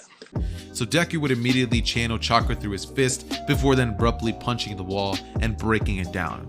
As soon as this happens, Deidara would create one of his clay birds as he flies on out of there, and Sasori is left to stay back. Now as soon as Deidara flies off, Deku would say "go!" before the team all pretty much ends up disbanding, and as I said before, Naruto and Sasuke would be the ones chasing after Deidara, as Deku would be the one actually fighting against Sasori, as well as Lady Chiho, and by the way, Kakashi would have also gone off with Naruto and Sasuke, because his Kamui abilities are going to be very, very useful during this fight.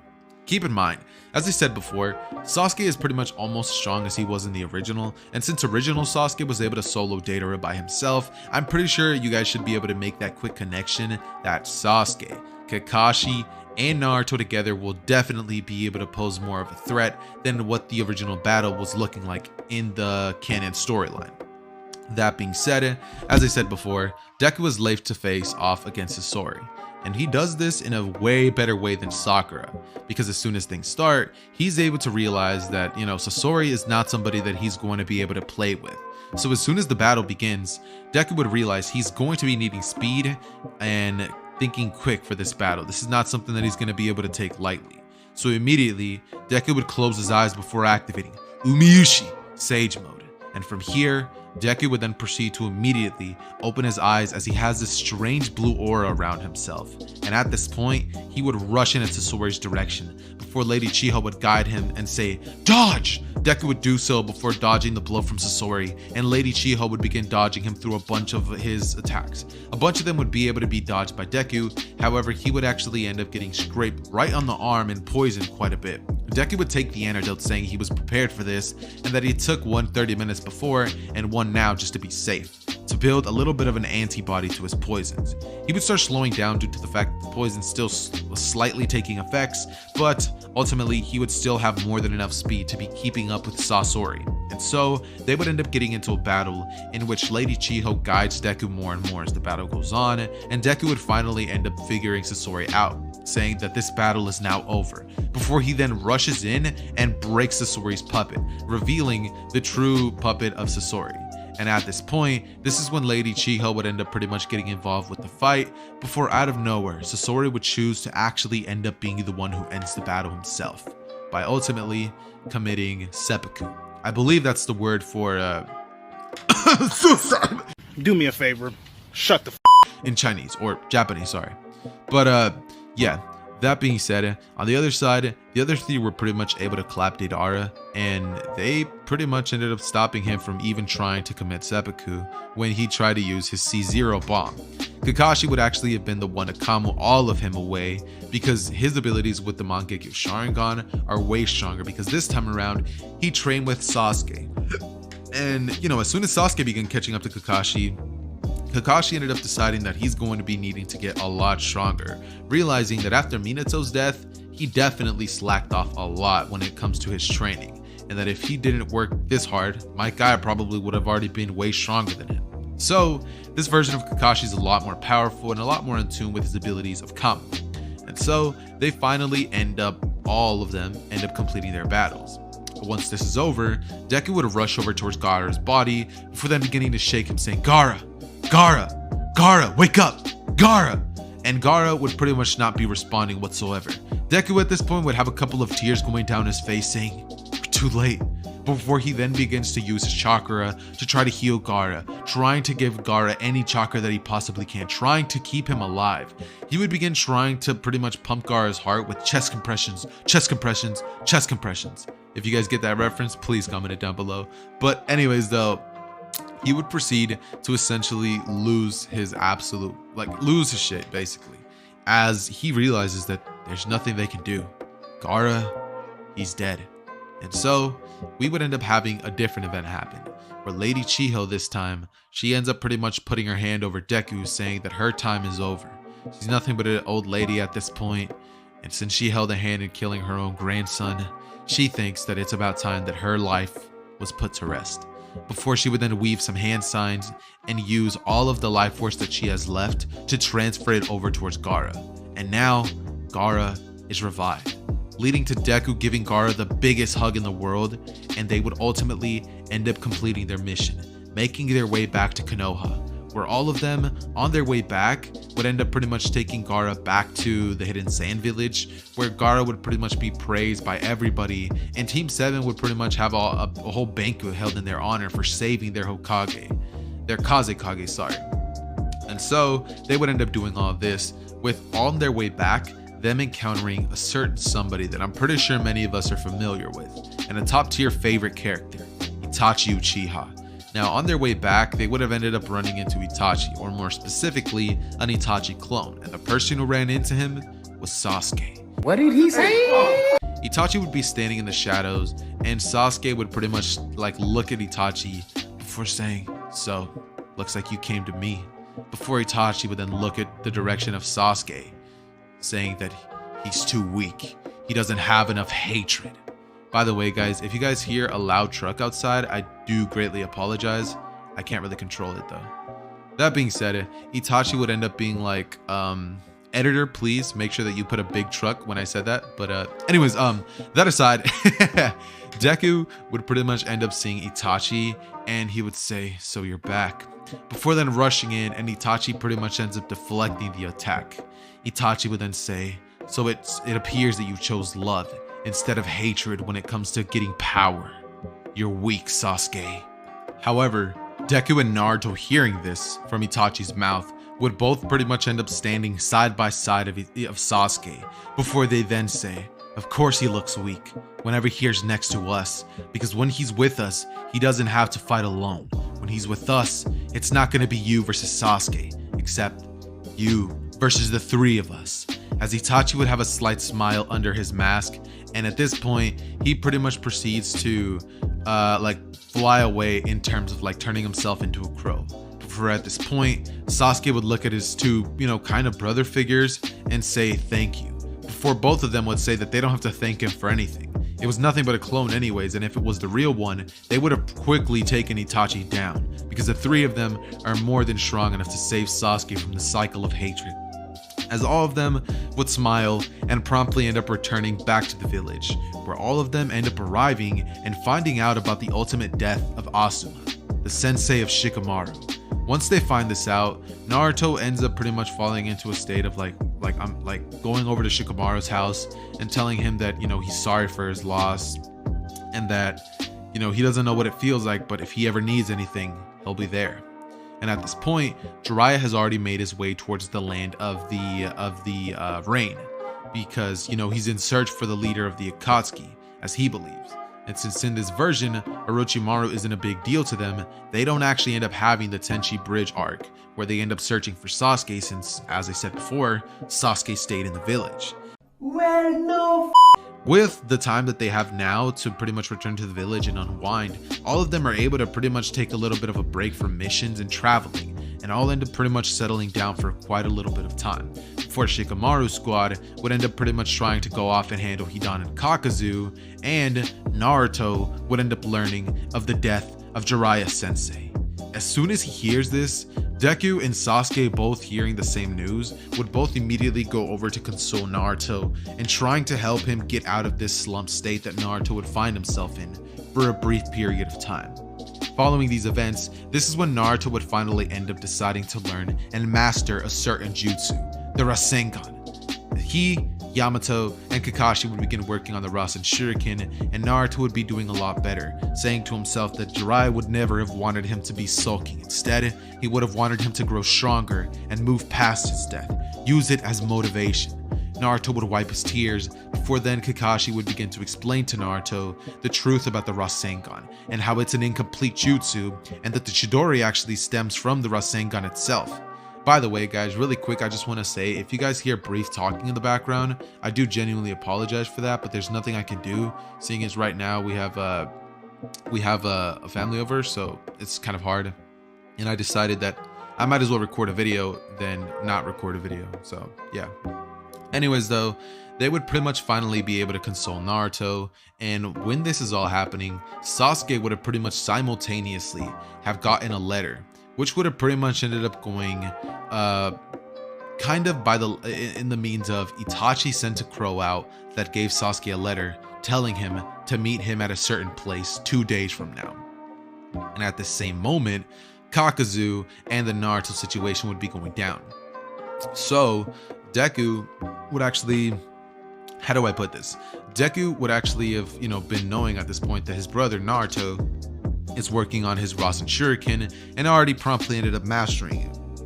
This is when his training with Kakashi and Yamato pretty much went almost the same as it did in the original, with the exception of Naruto not having to eat those disgusting chakra pills that trash bag Sakura made. So yeah, anyways, as I said before, Sasuke would have ended up pretty much learning about Itachi and him wanting to battle him, and Sasuke would pretty much begin making preparations to head off to fight Itachi alone. However, Deku would have gone over to Sasuke's house to visit him, and when he did, he ended up finding a letter on the counter. Promptly after, he told Tsunade about the situation before grabbing his thing and heading off full speed to chase after Sasuke, who at this point was running at some pretty slow speeds on his way towards the location that Itachi gave him. Deku would end up catching up to him halfway along the way, saying that if he remembers correctly, he said he wasn't alone, and he meant that.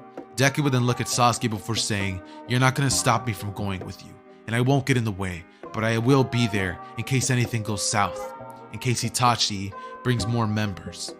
Sasuke would pretty much end up smiling after hearing this before saying, "Yeah, thanks." And from here, Deku and Sasuke would both end up arriving. Just like Taka and Sasuke would have, Sasuke would have been allowed to go forth, as Kisame would have pretty much ended up stopping Deku in his tracks with his sword, aiming it directly at his chest saying, "Sasuke can go, but you can't," before Deku would say, "Let me in." And Sasuke would look towards Deku's direction before nodding and rushing in to go fight Itachi. This is when Itachi and the Sasuke fight would pretty much start going down just like it does in the original, and Itachi would pretty much be using his Sharingan abilities and prowess to pretty much start holding Sasuke off before the real battle goes down. At this point, Kisame would pretty much start pressing Deku, telling him he's not going to be getting past him unless he kills him. As Deku would say, "Then I guess that's exactly what I'm gonna have to do." Starting part 8 with the events of the last part, Kisame and Deku would both essentially be looking at each other, with both of them having these kind of like who's gonna be the first one to attack kind of looks on their face. I don't even know if that's even a look, but let's just go with it, okay? Now look, the way that this would all start off is after Deku would proceed to say that I guess he's just gonna have to go through, Kisame would take his sword out from its sheath as he would then aim it towards the chest of Deku, before he then proceeds to say to back off if he knows what's good for him. Deku, seeing this, will then proceed to push into the sword, saying that he's gonna do what he has to do to protect Sasuke. And Kisame from this point would smile before Samehada would begin draining some of Deku's chakra very slowly. Deku, feeling this, would immediately jump back before then noticing that, that Samehada is actually able to absorb chakra. Deku, seeing this, would be absolutely shocked, and he would then decide that since that sword absorbs chakra, and since he already understands that Kisame is very powerful, he's not going to be playing games. Deku isn't into starting off the battle with 5% of your power and then slowly working your way up. He's not a Saiyan.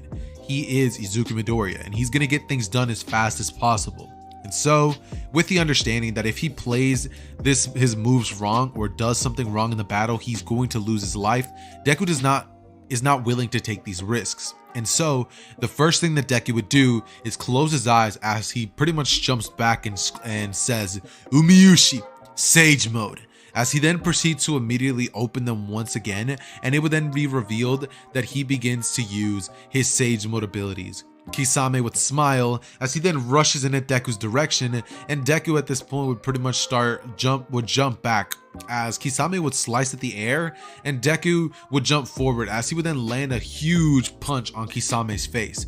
Kisame would feel the brunt of the blow, and he would be sent back as Kisame would then smile and wipe the blood off of his face before saying, "It's been quite a while before someone's been able to draw blood from me."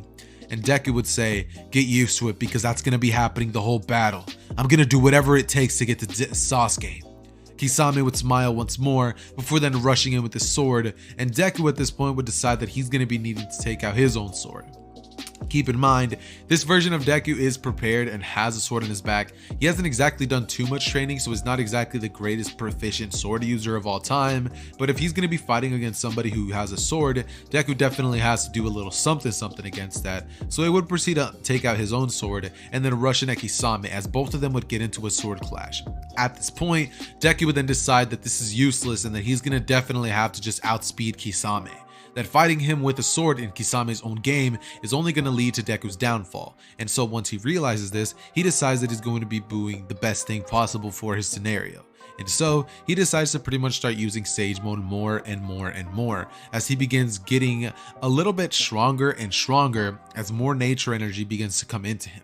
Deku would then begin using his brunt speed, and he would then end up realizing that Kisame, he's on another level in terms of physical strength and also swordsmanship. Kisame is not playing any games, and Kisame is having a blast. He's already nicked Deku a couple of times and also landed a couple of jutsus on him. So Deku at this point has already been aware of the fact that Kisame is not playing any games whatsoever. Deku at this point will then have Kisame rush at him with his sword as he comes in and tries to do a piercing attack. Deku, seeing this, would decide that he's going to try to counter with a Rasengan. However, midway through doing the actual Rasengan, he would decide to channel a bit of his water chakra through it. And when he does this, he would also shoot some manipulation chakra into it, molding the attack into something a little different. It would pretty much be like a water Rasengan that's molded into a weird like blobby looking shape of that of a shield. Think Naofumi from the Rising Shield Hero, where it's kind of like a bit like a small shield, and he would dodge the attack, completely reflecting Kisame and causing Samehada to fly out of Kisame's hand. At this point, Deku would be shocked and thinking, what was that? Because he kind of did that unintentionally, but with intent at the same time. I really don't know how to explain it. Like, he did it unconsciously, I guess you could say. Like, he wanted to do it, but he did it unconsciously and is not sure how he did it. And the way that he actually did it now is when I'm going to be giving the explanation. The move is pretty much going to be called the Hansha Kogeki. And what that literally means is paper attack in like Japanese. Essentially, because Rasengan is spinning ball attack, Chidori is literally like lightning attack, I'm pretty sure it is in Japanese, right? With the translation, I'm not too sure. But simply by adding water chakra to the Rasengan and also mixing in his chakra molding abilities, he's able to make it kind of like a shield that reflects against attacks. Think similar to rock, paper, scissors. We all know that paper beats rock and scissors beats paper. So it's kind of like in that way, where Naruto is rock, Sasuke is scissors, and Deku is paper. And he's kind of going to be having his own new unique jutsu. It's a variant of the Rasengan that is going to be more of a deflective attack, meaning that if Sasuke was to come in with his Chidori, he most likely would end up winning that clash. So whenever Sasuke fights against Deku, Deku will definitely have to whip out the Rasengan, since it's pretty much the only counter to that of the Chidori. However, regardless of that, we would then have Deku and Kisame both pretty much continuing to clash. Kisame, after losing his sword, would decide to crack his neck, as he would then look towards the direction of Deku and say, it's been quite a while since he's used this form. He would then proceed to pretty much start transforming into his more shark-like form, as he would then get have his animalistic features enhanced, and Kisame would blitz at Deku at speeds that Deku has never seen before.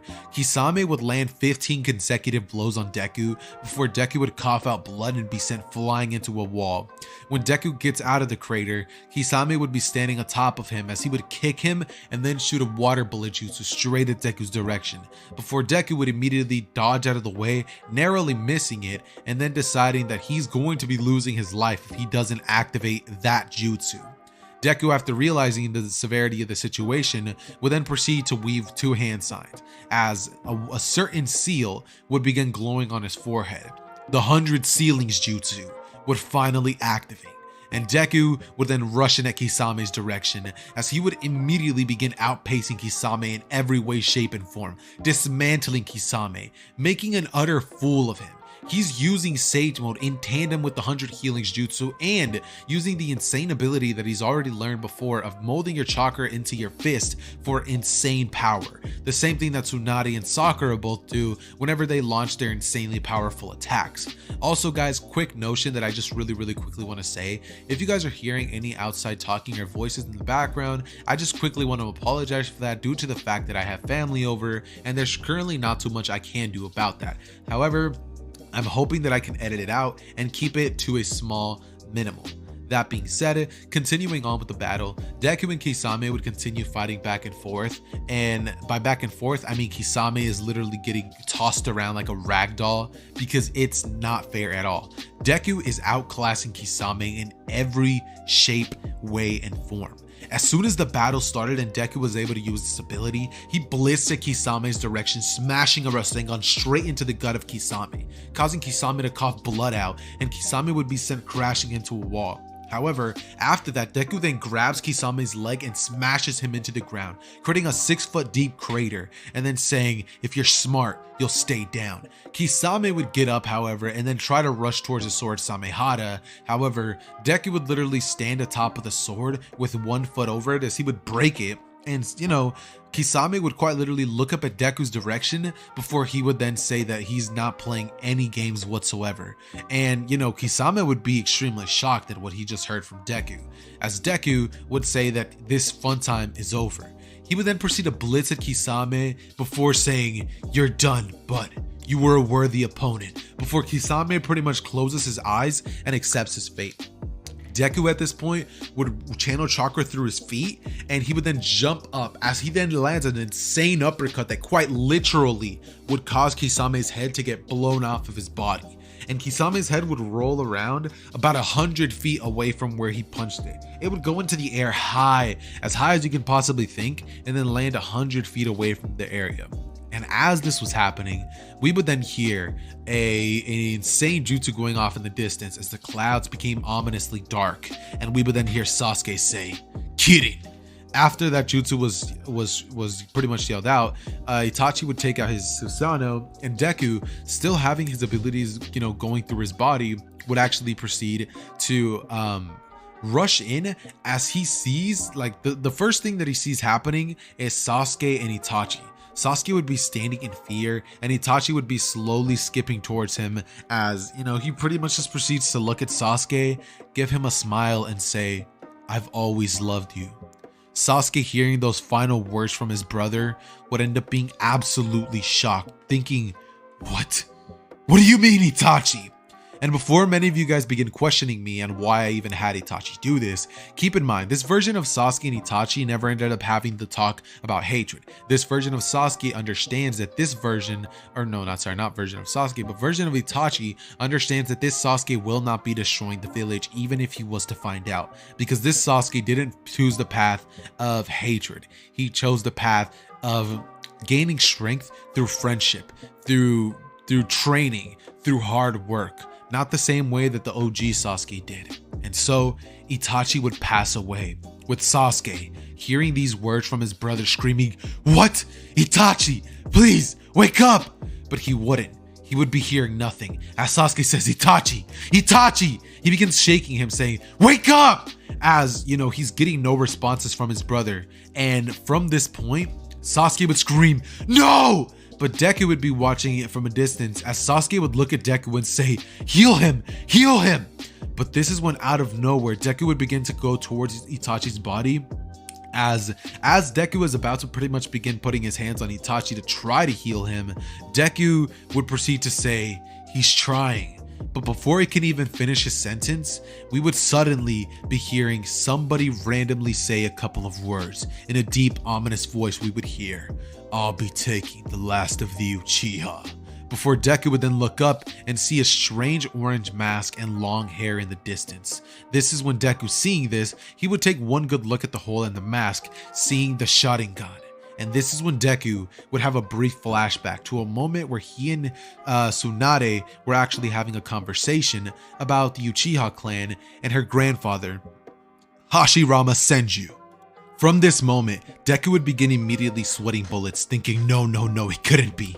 He would remember back to the conversation he had about Tsunade concerning the ghost of the Uchiha clan and how there's no way it could be him. There's no way, right? Madara's been dead for years. There's no way Madara could be the man standing right before him. And as Deku realizes this, he immediately, through fear, realizing that this is indeed Madara Uchiha, he would hear a couple of words from Sasuke, who would be screaming, "Deku, heal him! Heal him! I need to know what he meant by that! Deku!"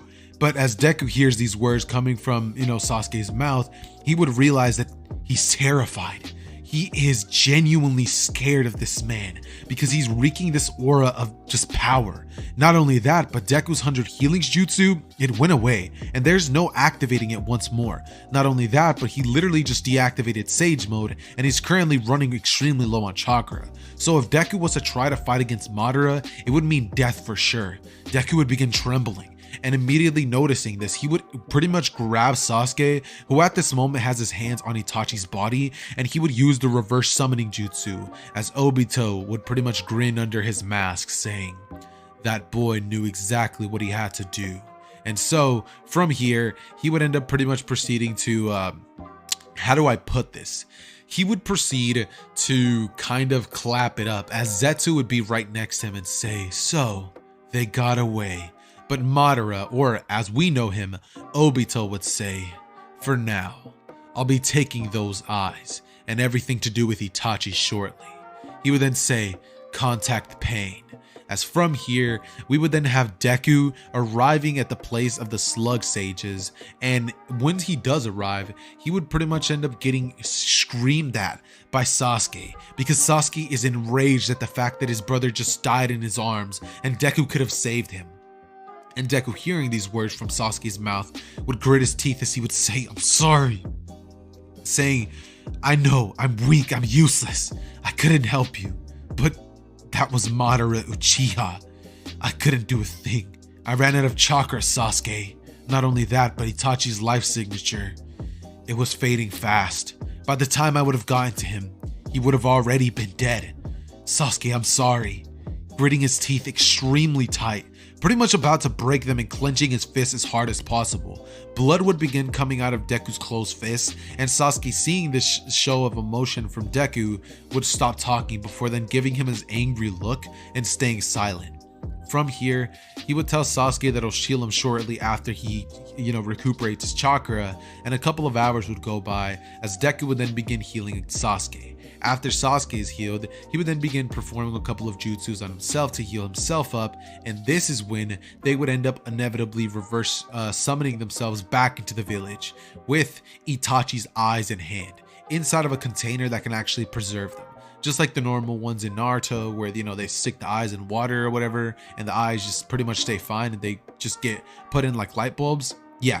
And so this is when Sasuke would pretty much arrive back at the village, not saying a word to Deku, because at this point, Sasuke is still kind of traumatized from the events that just happened. Not only that, but a part of Sasuke is blaming Deku for the death of Itachi.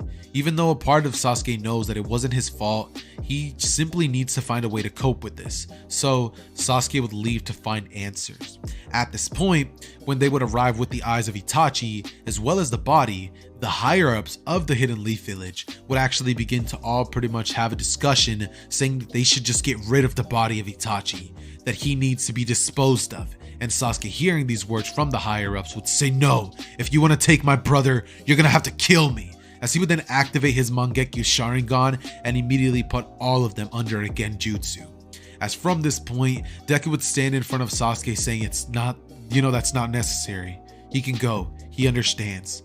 Sasuke would take the eyes before then burying his brother in a grave, and then proceeding in a grave that isn't in the Hidden Leaf Village, mind you. It's a grave that only Sasuke is going to be knowing the location of.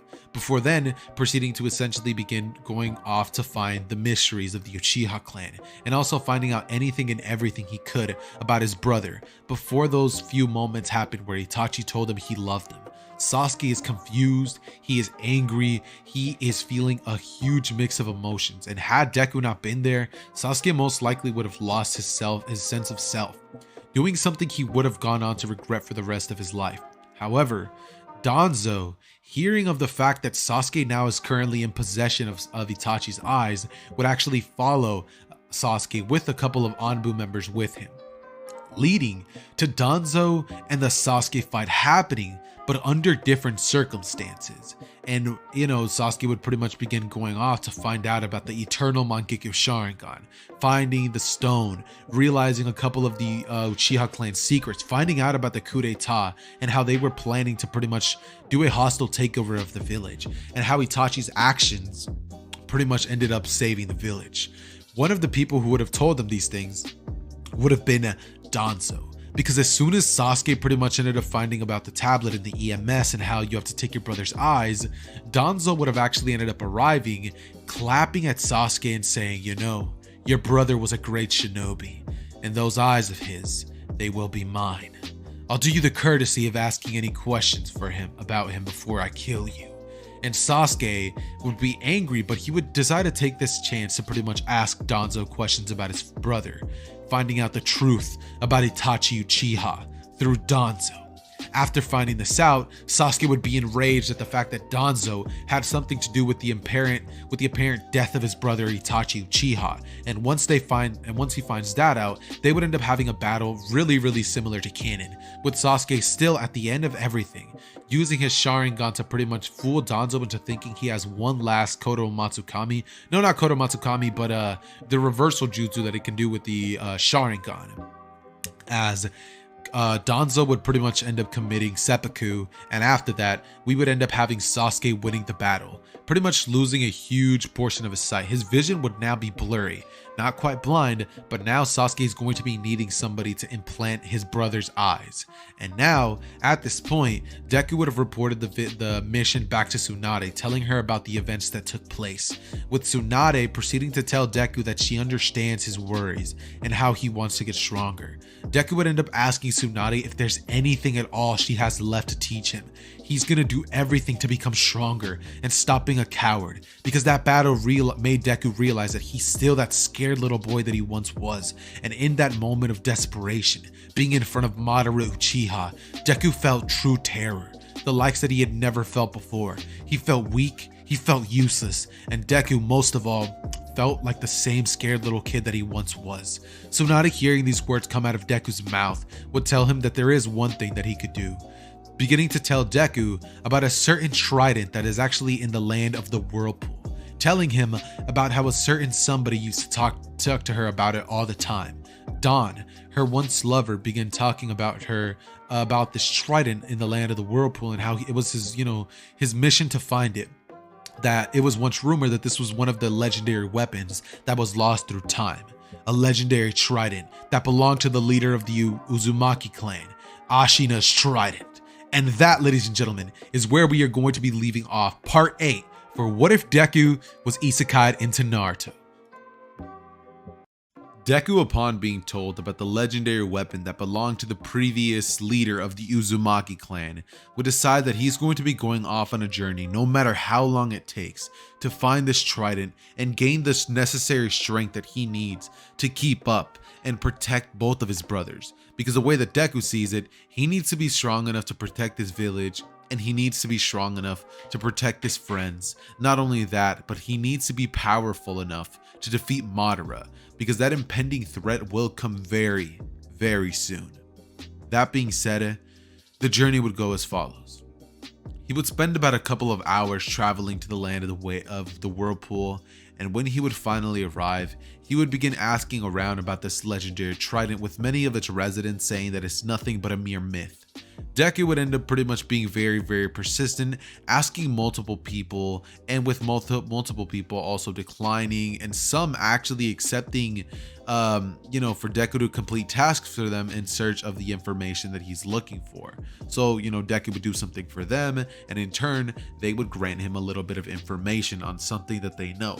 Others would be kind enough to simply just pass on the information to Deku, and he would eventually end up looking for about an entire week, learning a couple of things that he would have ended up learning not in the village of chakra and molding stuff. And he also would have continued working on the Hansha Kogeki, the attack that he created himself. Not only that, but he would have also, on the final day of the week, would have ended up getting a vital piece of information by completing a very tedious task that required him to defeat 2 pesky ninjas that have been going around, kind of causing a little bit of chaos in the land of the whirlpool. And so after doing that, he would be given information about a man that lives very far off. Deku, upon hearing this, would end up traveling to a little bit of a distant land, which would have taken him about 4 hours on foot. Afterwards, he would end up seeing a small girl actually being chased by a couple of bandits, with Deku immediately rushing into action with his heroic nature shining through and saving the life of this daughter. Out of nowhere, a very old man at that, would come outside of a hut before saying thank you so much, and with Deku asking if he is the person that he's looking for. The man would then proceed to say that he is, informing Deku of his name, Saejima, before Deku would then say, "Do you have anything in regards to the legendary trident?" And the man would stay silent before then saying, "You saved my daughter's life. For that, I thank you." Before then proceeding to say, "Come inside." He would then proceed to treat Deku to tea, and his daughter would sit as they all listen to the story of the legendary trident of the land of the whirlpool. And so this is when Deku would finally get the information he's been looking for. It's hidden inside of a cave with a bunch of traps, and only those with a pure heart can actually end up wielding this trident. It only listens to those who are worthy. So with this piece of information, Deku would go off in search of the legendary trident, as during this time he would have ended up gaining complete mastery over the Hanshikogeki, the insanely powerful jutsu that he would have been pretty much working on that entire time that he was there. Keep in mind, he worked for hours and hours and hours on end for about a week, and using shadow clones, he was most definitely able to master the Hanshikogeki.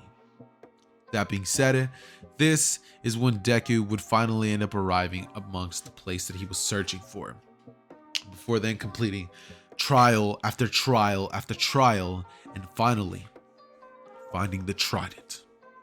When Deku found it, it was actually underwater. It was in this strange looking cave with water that was completely still, and it seemed as though there was diamonds at the bottom, jewels, riches. But the one thing that Deku had his eyes on was the legendary trident.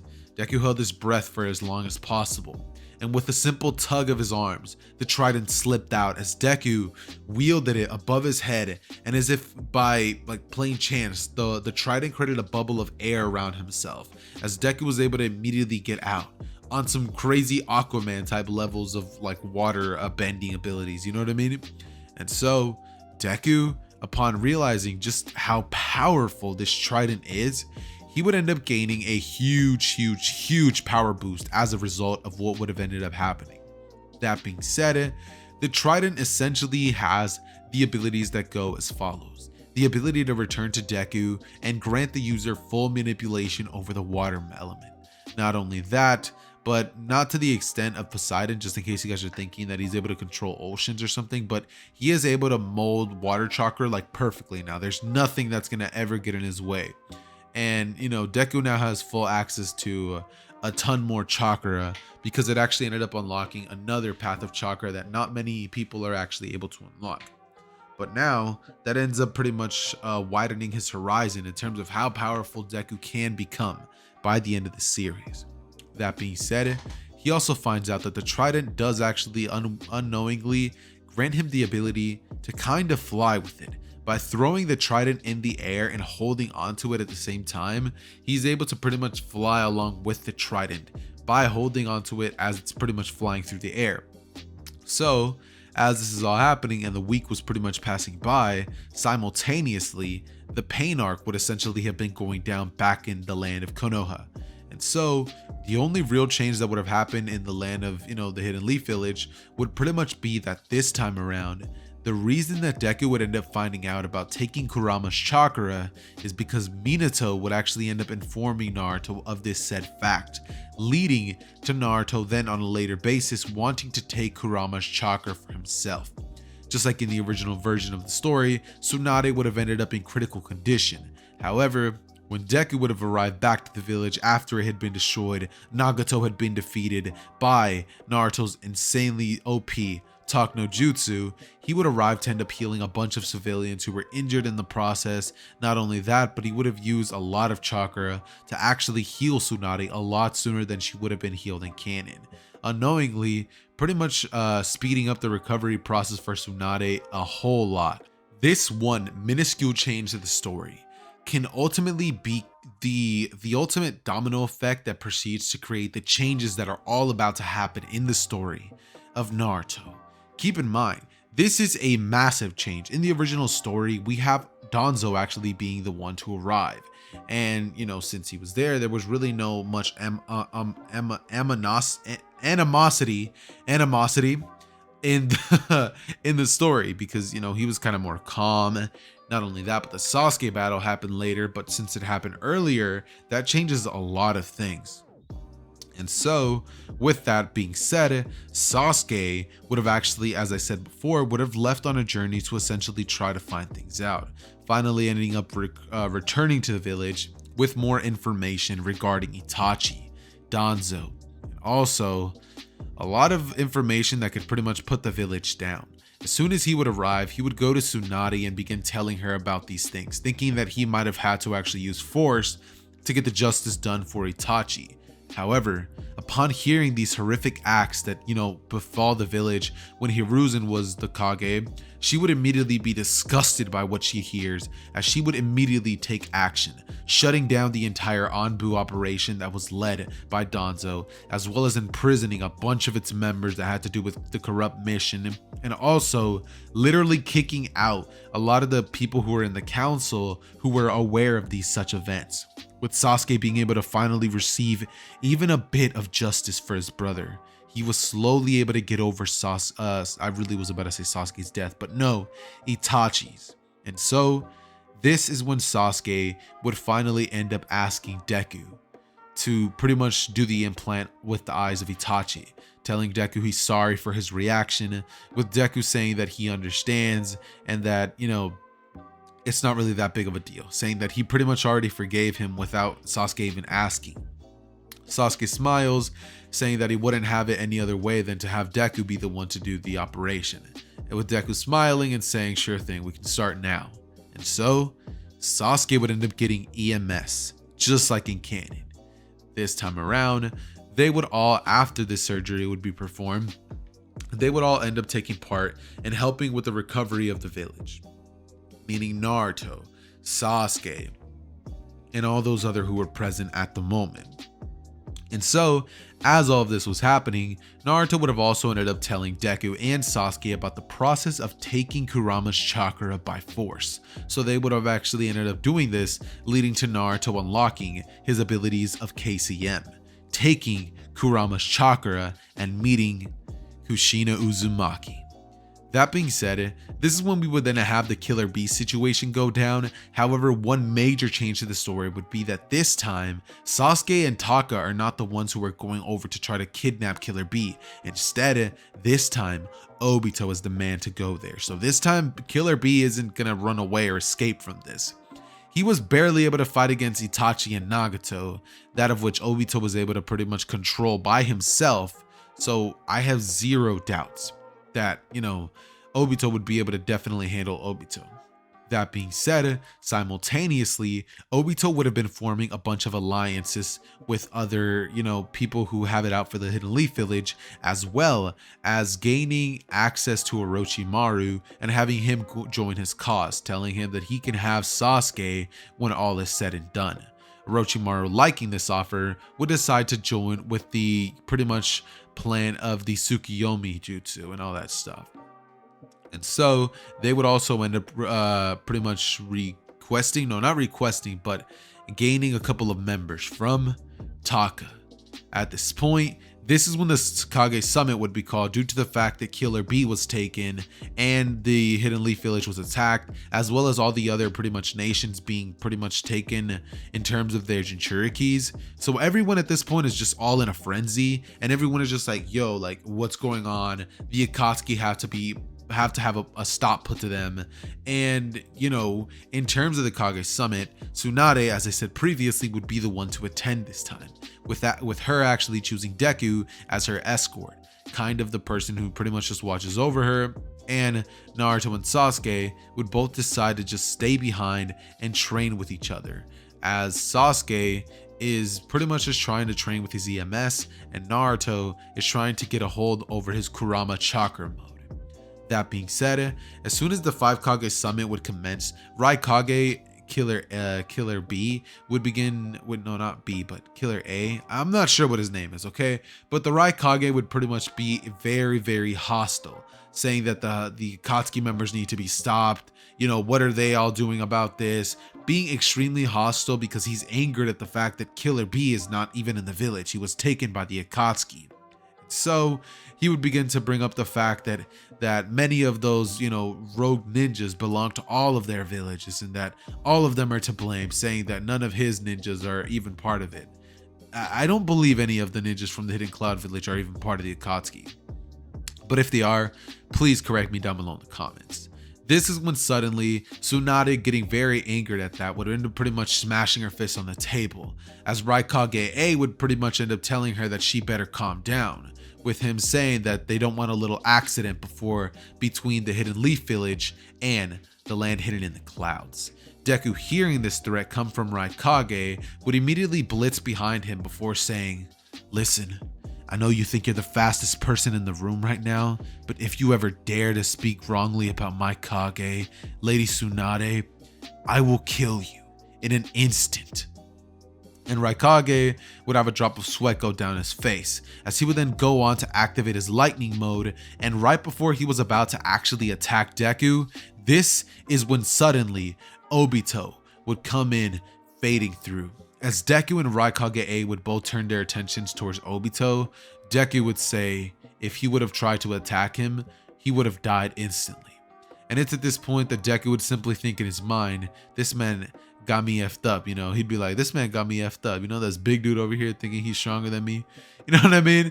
And so, the Raikage would simply just be watching as Obito begins to tell everybody about the great shinobi world, saying that he is here and now. And it's at this point that tensions would begin to rise heavily as everybody in the room gets serious, and Deku would declare that that's the ghost of the Uchiha, Madara, as everybody would pretty much freak out. And this is when the fourth Great Shinobi Alliance would be forced, with the Hidden Cloud Village actually not joining because of the tension between the land hidden in the leaves and clouds. And so he would ultimately end up deciding that he refuses to have anybody die for the sake of Naruto, that his village alone will be handling this, and that he doesn't need the help of everybody. Being in a very conflicted and angered state would make this hasty call, which would ultimately lead to not a lot of good things happening for the Hidden Cloud Village.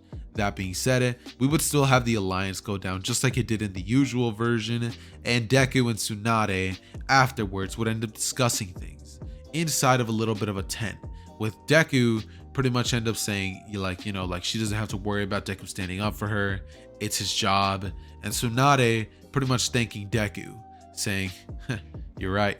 Before this, they would end up pretty much having a pretty normal day, and after this, they would all end up pretty much establishing things in terms of the Great Shinobi Alliance. It would be about nighttime, and the very next day would be the day where everything truly begins going crazy. And at this point, Deku and Tsunade would be planning their approach to this battle, saying that there's only two ways this could go. One, they lose a lot of men and casualties will be had, or B, the Akatsuki wins and the world is doomed. So Tsunade would end up saying that they should unwind at least one last time before everything goes to the crapper. And Deku would end up deciding that, you know what, that's actually not a bad idea. And so they would both end up having a toast, to which Deku, after drinking the sake, would actually end up pretty much spitting it out, saying it tastes horrible. However, Tsunade would pat him on the back, saying, "Come on, get into it." And Deku and Tsunade would both begin drinking a whole lot, celebrating and doing what adults do. This then leads to them playing a bunch of card games, and one thing would lead to another, with the rest being history. I'm gonna give you guys a hint of what happened.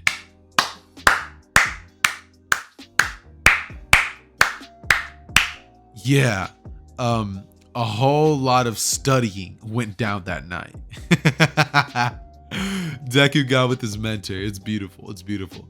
Nah, but seriously, this is when suddenly the battles which would have ended up going down in canon would end up happening just like in the original, with the people who got revived with the Edo Tensei jutsu would be arrived just like in canon. However, this time by Orochimaru.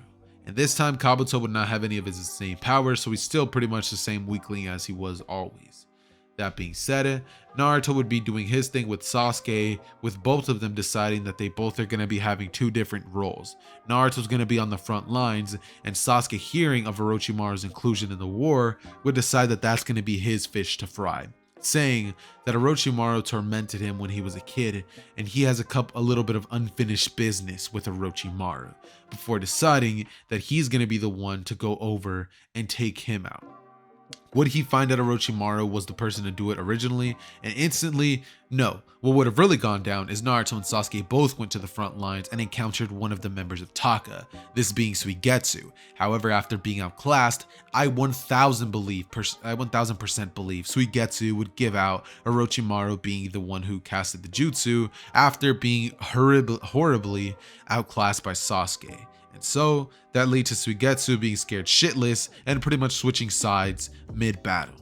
After this, we would have Deku then going on to the battlefield after waking up the very next morning and then going on to have a couple of battles, with one of them actually being a battle against Kimimaro. During this battle, Deku would end up realizing just how far he's come in the couple of years that he's been in. Not only that, but Deku would have one thing on his mind weighing heavily. The night that he just had with Tsunade. It's something that Deku's not able to get out of his mind, and something that he kind of regrets but doesn't at the same time. The part of him that doesn't regret it is the boy part, and the part of him that regrets it is like his mind, like telling him, oh, he should not have done that, but his body is just like, oh yeah, you know what I mean? Like, witchcraft, sorry about that, but his body would be like, oh yeah, and you know, Deku would pretty much just be really happy about everything that's been going down. That being said, this is when the battle against Kimimaro would come in and he would finally snap back into it, reminiscing on the past and realizing just how far he's come, sealing Kimimaro away. As this is happening, Naruto would be handling his business until eventually he would finally end up arriving, face to face with the man himself, Obito Uchiha, in the dawn of night when the battle is just starting to get extremely interesting. This would lead to Obito pretty much starting to fight against Naruto, with him barely holding up until Deku would finally arrive on the front lines. And many of you guys at this point are probably like, okay, so Sasuke found out about Orochimaru. How do they stop the Edo Tensei? Well, the way that the Edo Tensei is stopped this time is Sasuke is actually since he read the little tablet and all that stuff, he ended up finding out about the same jutsu that Itachi was able to use in order to take out Orochimaru, just like he would have done in the original. However, this version of Sasuke would have pretty much ended up coming up with a smarter tactic, using a jutsu that was very familiar to all of us, that of the Infinite Tsukiyomi. I'm going to be saying that this time, or no, not Infinite Tsukiyomi, but Tsukiyomi. I'm going to be saying that he stole a page out of his brother's book when he had the Mangekyo Sharingan transferred, and not only did he gain the abilities of Amaterasu, but he also gained the abilities of Tsukiyomi, causing Orochimaru to pretty much end up dispelling the reanimation jutsu, with Obito pretty much still fighting against Naruto. This is when the animation jutsu would pretty much be dispelled and Madara would be forced to weave a couple of hand signs to keep himself alive. This time around, we do not, keep in mind, we do not have a battle between the 5 Kage and Madara Uchiha, because there never was a need. Naruto not having that encounter with Raikage would lead to this all happening. And that being said, this is when Deku would arrive on the battlefield. When Deku arrives, Obito would begin using his abilities that are that of the Rinnegan and would begin going off on them. He's going insane, I'm not gonna lie to y'all. Obito begins going crazy when it comes to using his abilities in terms of the Rinnegan and stuff along those natures. Obito is finally revealing his true nature, using every single jutsu at his disposal to throw Deku and Naruto off, countering against Deku's insanely powerful Trident ability with his strange wind staff thing that he was using in the battle. And Naruto, as soon as he started activating his Rinnegan abilities, would be able to slightly react to them, but Deku is having much more of a harder time, because Deku has never had to fight against somebody with these abilities of that of the Rinnegan. And so Naruto's able to actually finally come in clutch and give Deku this precious information. Since Deku's pretty much the strongest one on the battlefield as things stand, and he has Sage Mode activated, and he's fighting against Obito, they're both trying their best to hold off, you know what I mean? Until finally, one man would arrive on the battlefield, the true Madara Uchiha. And when he does arrive, this is when the battle and tide of everything would begin switching for the worst. They would begin losing heavily, with everything shifting to the wrong direction, and Deku realizing Obito was not who he claimed to be. That was not Madara. this man before him is, however. Obito would laugh. Simultaneously, Kakashi would end up putting 2 and 2 together, realizing that that eye that Obito has in his mask could only belong to one person, Obito. And so they would end up having their own battle that happens in canon. When they're done, Obito would still end up becoming Jubito because he had that seal on his heart taken away by Kakashi's Chidori. And after this, we would end up having Deku and Naruto fighting against Madara Uchiha. The battle would go something like this. Madara would create 5 clones which would all begin using Susanoo, and Naruto and Deku would begin getting completely outclassed. They were not used to anything along these levels. That is, until Kurama decided to allow Naruto to use KCM2, and that started slowly shifting the tide of the battle. However, Deku was starting to lose a whole lot heavily, and it was not getting easier as moments went by. However, this would ultimately end up leading to Deku and Naruto beginning to get more and more outclassed until eventually Naruto would get more used to these abilities and begin finally being able to fight against Madara on a more even level, give or take. That being said, Deku witnessing this ability of the Susanoo right before him would end up having an insane idea. Using his ability of water manipulation, slamming the trident down at the ground, he would create a gigantic figure that rivals the size of the perfect Susanoo with a water creation that wields the weapon of a literal trident in its arms, a giant water version of the trident. And so Deku and Naruto would both be using their avatars to pretty much fight against Madara's Susanoo's, ultimately defeating them, and this would start changing the battle, the tide of the battle, completely dismantling Madara and beginning to actually start beating him, with Madara still not actually leaving his full strength on the table. However, when Madara gets taken out, in terms of like he got knocked out and Deku and Naruto both think that they won, this is when Sasuke would end up arriving in the battlefield. And when Sasuke arrives, Madara would actually end up blitzing towards Naruto's direction.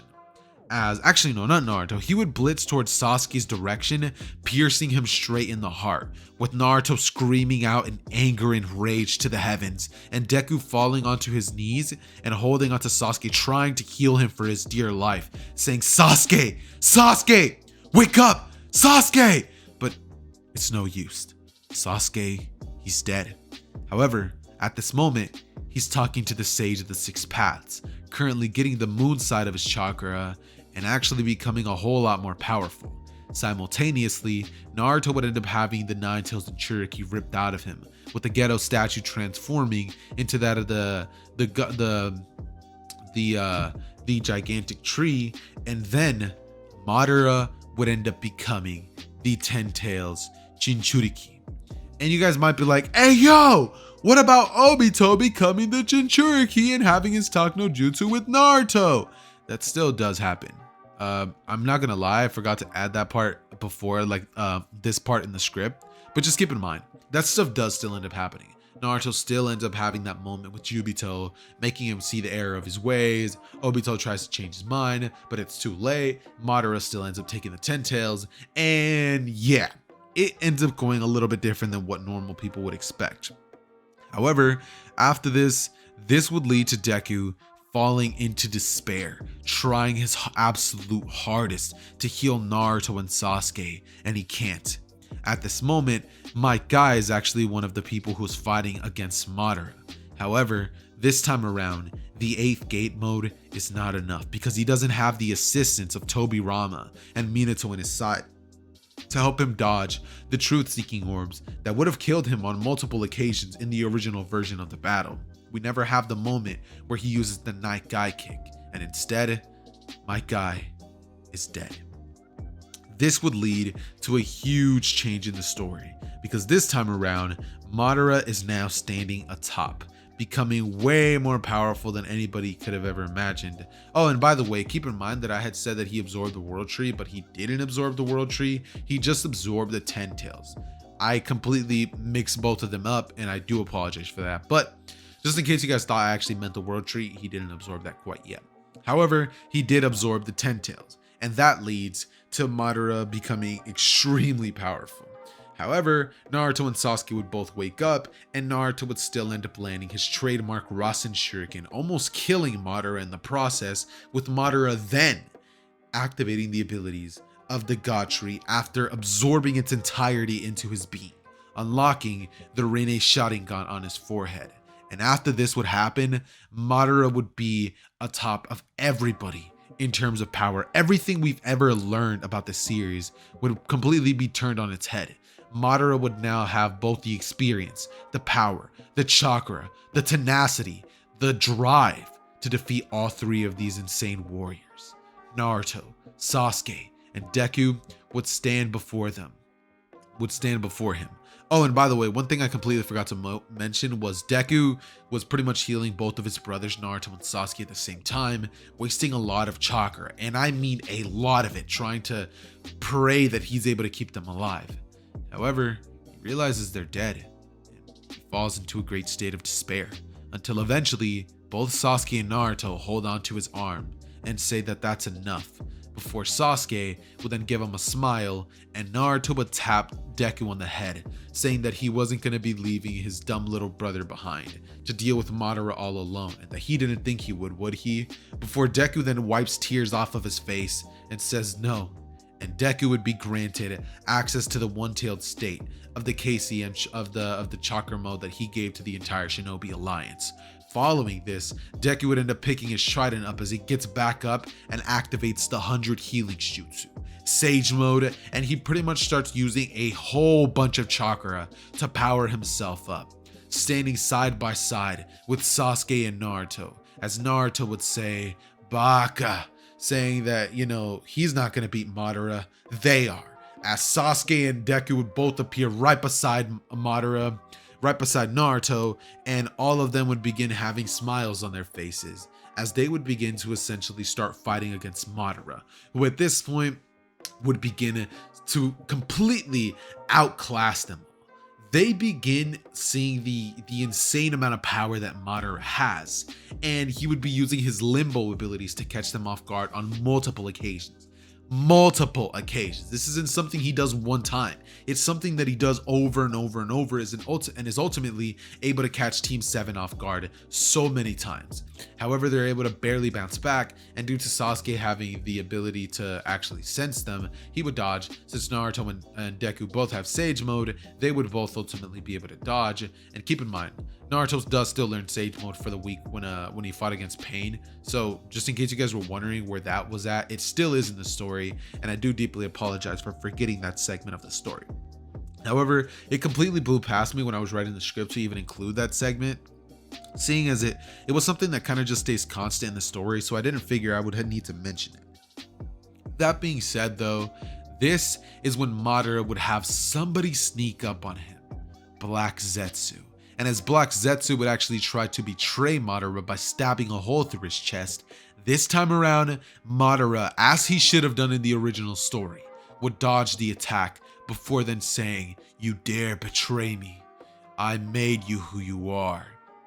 Before Zetsu begins pretty much like trying to argue with Madara, saying that he didn't mean it, you know, like he pretty much guided him to where he is now, like everything he's told him is a lie, but Madara would say that everything you've told me might have been a lie. However, my goals do not change, as he would obliterate Black Zetsu from existence, and Kaguya would not be brought into the story, because Kaguya was something that should have never happened, and Madara, realistically speaking, should have 1000% been able to dodge against Zetsu's attack. Come on now. There's no way Zetsu was able to do that, and the only reason Kishimoto even ended up doing that was because, quote, Madara is too strong to defeat. However, he didn't account for Deku being a part of the story, and Naruto and Sasuke being pretty OP as well. So, with that being said, they all get serious, as they all would begin looking at each other and preparing for the worst outcome. Immediately after, Naruto would say 7th formation, before they all get stanced up and rush in at Madara together, dodging limbo clones in the process. Sasuke would move out of the way as Naruto spins, Deku would duck right under them, and they would run on debris as they're all rushing in. Sasuke would be the first one to throw a hit, as he gets flung back by one of Madara's attacks. However, Deku would catch Sasuke by the hand mid-air. He would throw Sasuke back in the direction of Madara. using his abilities of controlling chakra and thrusting Sasuke as hard as possible. Sasuke would be coming in at insane speeds, using his sword and coating it with lightning chakra, as he would come in, but a limbo clone would actually end up hitting Sasuke away. Deku at this point would throw his trident at Madara, who would actually end up spinning around after dodging one of Naruto's blows, catching it and then hitting Naruto away, stopping Naruto's Rasengan in the process. However, Deku at this point would stick his hand out as it would go right back to him, and Madara would say, "Impressive," as he would then proceed to say, "This is the fight I've been waiting for," as he would proceed to shoot a laser beam from his mouth straight at Naruto, point blank, as Naruto would be able to dodge this, and Deku would then come in throwing a bunch of blows to the ground, as Madara would be shooken up by this, and the ground would be absolutely torn to shreds, as they're all in the air throwing hands. Madara at this point is having the battle of his life, with all of his limbo clones creating Susanoo versions of themselves, and about 10 of his limbo clones would be like coated in the Susanoo energy. Deku, however, would create 10 shadow clones using his trident ability to create armors around them, as Sasuke would coat them with Susanoo, and he would also coat Naruto's KCM avatars in that as well, as all of them would begin to rush in and dismantle Madara's limbo clones. He would start getting more serious, amping up his speed, as Deku would start having more of a hard time dodging his attacks, because Madara's speed is something he's never seen before. He'd barely be able to react to one of Sasuke's blows, and Sasuke would barely be able to track him using his abilities of his dojutsu. That being said, he would barely try to teleport out of the way, as he would pull Madara towards him.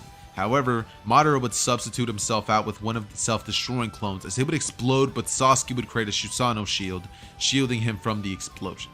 That said, they're all pretty much backing up because Madara's power is immense and trying to regroup. They would look at each other's directions before then deciding that they need to end this now, before they all end up running out of their chakras. So they would all begin pouring an insane amount of energy into this huge scale attack that all of them would put all three of their hands up in the air for.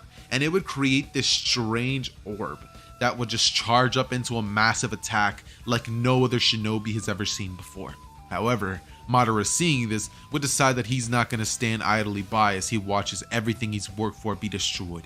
He would combine all of his 6 paths orbs, as he would pump a bunch of chakra into all of them, and the attacks would both collide, creating a gigantic ball of dark energy. As both of the attacks would clash and half of the battlefield would be wiped out, they would create a hole as big as the Grand Canyon, if not bigger, as light would disperse and Madara would try to blitz in and stab one of them. However, all of them would react, and Naruto would then come in with an insane uppercut, shooting Madara straight into the air, as one of Deku's clones would come in from the top and smash Madara back into the ground. This is where Sasuke would come in and stab Madara with a Chidori. Madara would cough out blood before then laughing and saying that he will never lose. The battle would already have been decided the second he absorbed the God Tree, as he would say, "I alone stand atop." Then he would cast the infinite Tsukiyomi as he flies in the air, and Sasuke would have to shield the entire team by using his Susanoo. After this, Madara, noticing that they weren't caught up in it, he would end up opening a portal, sucking all of Team 7 within it. Kakashi included, by the way, who was simply watching by. At this point, Obito would have ended up granting Kakashi his second Mangekyo Sharingan, and it's at this point that Kakashi would end up having this insane moment like he would in the original. That said, they would all end up in Madara's strange dimension, the Limbo dimension that is, as all of Madara's Limbo clones that remain would rush in, with Naruto saying, "Enough!" before creating 10,000 shadow clones, filling up the entire battlefield, who would shock Madara into thinking, "Does this boy have infinite chakra?" Naruto would rush in, as Madara would be expecting some sort of strong attack and getting ready to dodge. However, it would never come. Naruto midair would weave some hand signs, as Madara would be questioning what that is, before Naruto would then say, "Sexy Jutsu!" catching Madara off guard. And before anybody says that that's not like Madara to be caught up in that, as a dude, every single one of us would be susceptible to this. I don't care who you are getting caught in this 100%, if you are Madara or not. That being said, This jutsu would leave Naruto enough time to land a solid blow, sending him towards Deku's direction, who legit proceeds to summon a tsunami from out of nowhere. The trident would literally produce so much water as he would basically blitz in the area that he created, a small domain like area, as he would move at insane speeds using his abilities as well as trident to move faster than he's ever moved before, landing 1, 2, no, 100 blows on Madara consecutively, as Sasuke would begin charging Indra's arrow and it would hit Madara. Naruto at this point would create 100 Biju Rasengans as they would smash these attacks right into Madara, as Madara would be destroyed and only one cell would remain. Madara at this point would be thought to have died, as everybody would lower their guards for a moment, but then Deku would suddenly be stabbed in the back, as Madara would say, "That was some display of power, boy," as he would then let Deku fall to the ground as he would cough out blood and fall onto his knees. Naruto at this point, seeing his brother fall onto the ground and presuming Deku's dead, would lose his shit as he would scream, "Kurama!" Who at this point inside of his mindscape, 1/100th of a second would be like time is moving so slow inside of his mindscape. It's basically what I'm trying to get at, as Kurama would explain to Naruto what Baryon mode is, and so my dude Naruto would proceed to absolutely stomp on Madara using Baryon mode, as Sasuke and Naruto, by the end of stomping Madara, would end up actually sealing him into the moon, just like Hagoromo would have done with his brother so long ago. And so Deku would then wake up as Naruto and Sasuke would finally get down to him, with Naruto asking if he's okay. Deku would play dead for a little bit before Naruto and Sasuke would both look down and start crying. However, Deku would then start laughing, saying, "Did you really think?" As Naruto would smash his fist straight into Deku's head, saying, "How could you scare me like that?" But Naruto would simply just start smiling, saying that, "Come on, it was fun." But, Naruto would be thinking that that's not fun, as Sasuke would begin laughing and all of them would have huge smiles on their faces, saying that they gotta go back. As at this point, Sasuke would proceed to use his Rinne Sharingan to go back, and all of them would release the Infinite Tsukiyomi.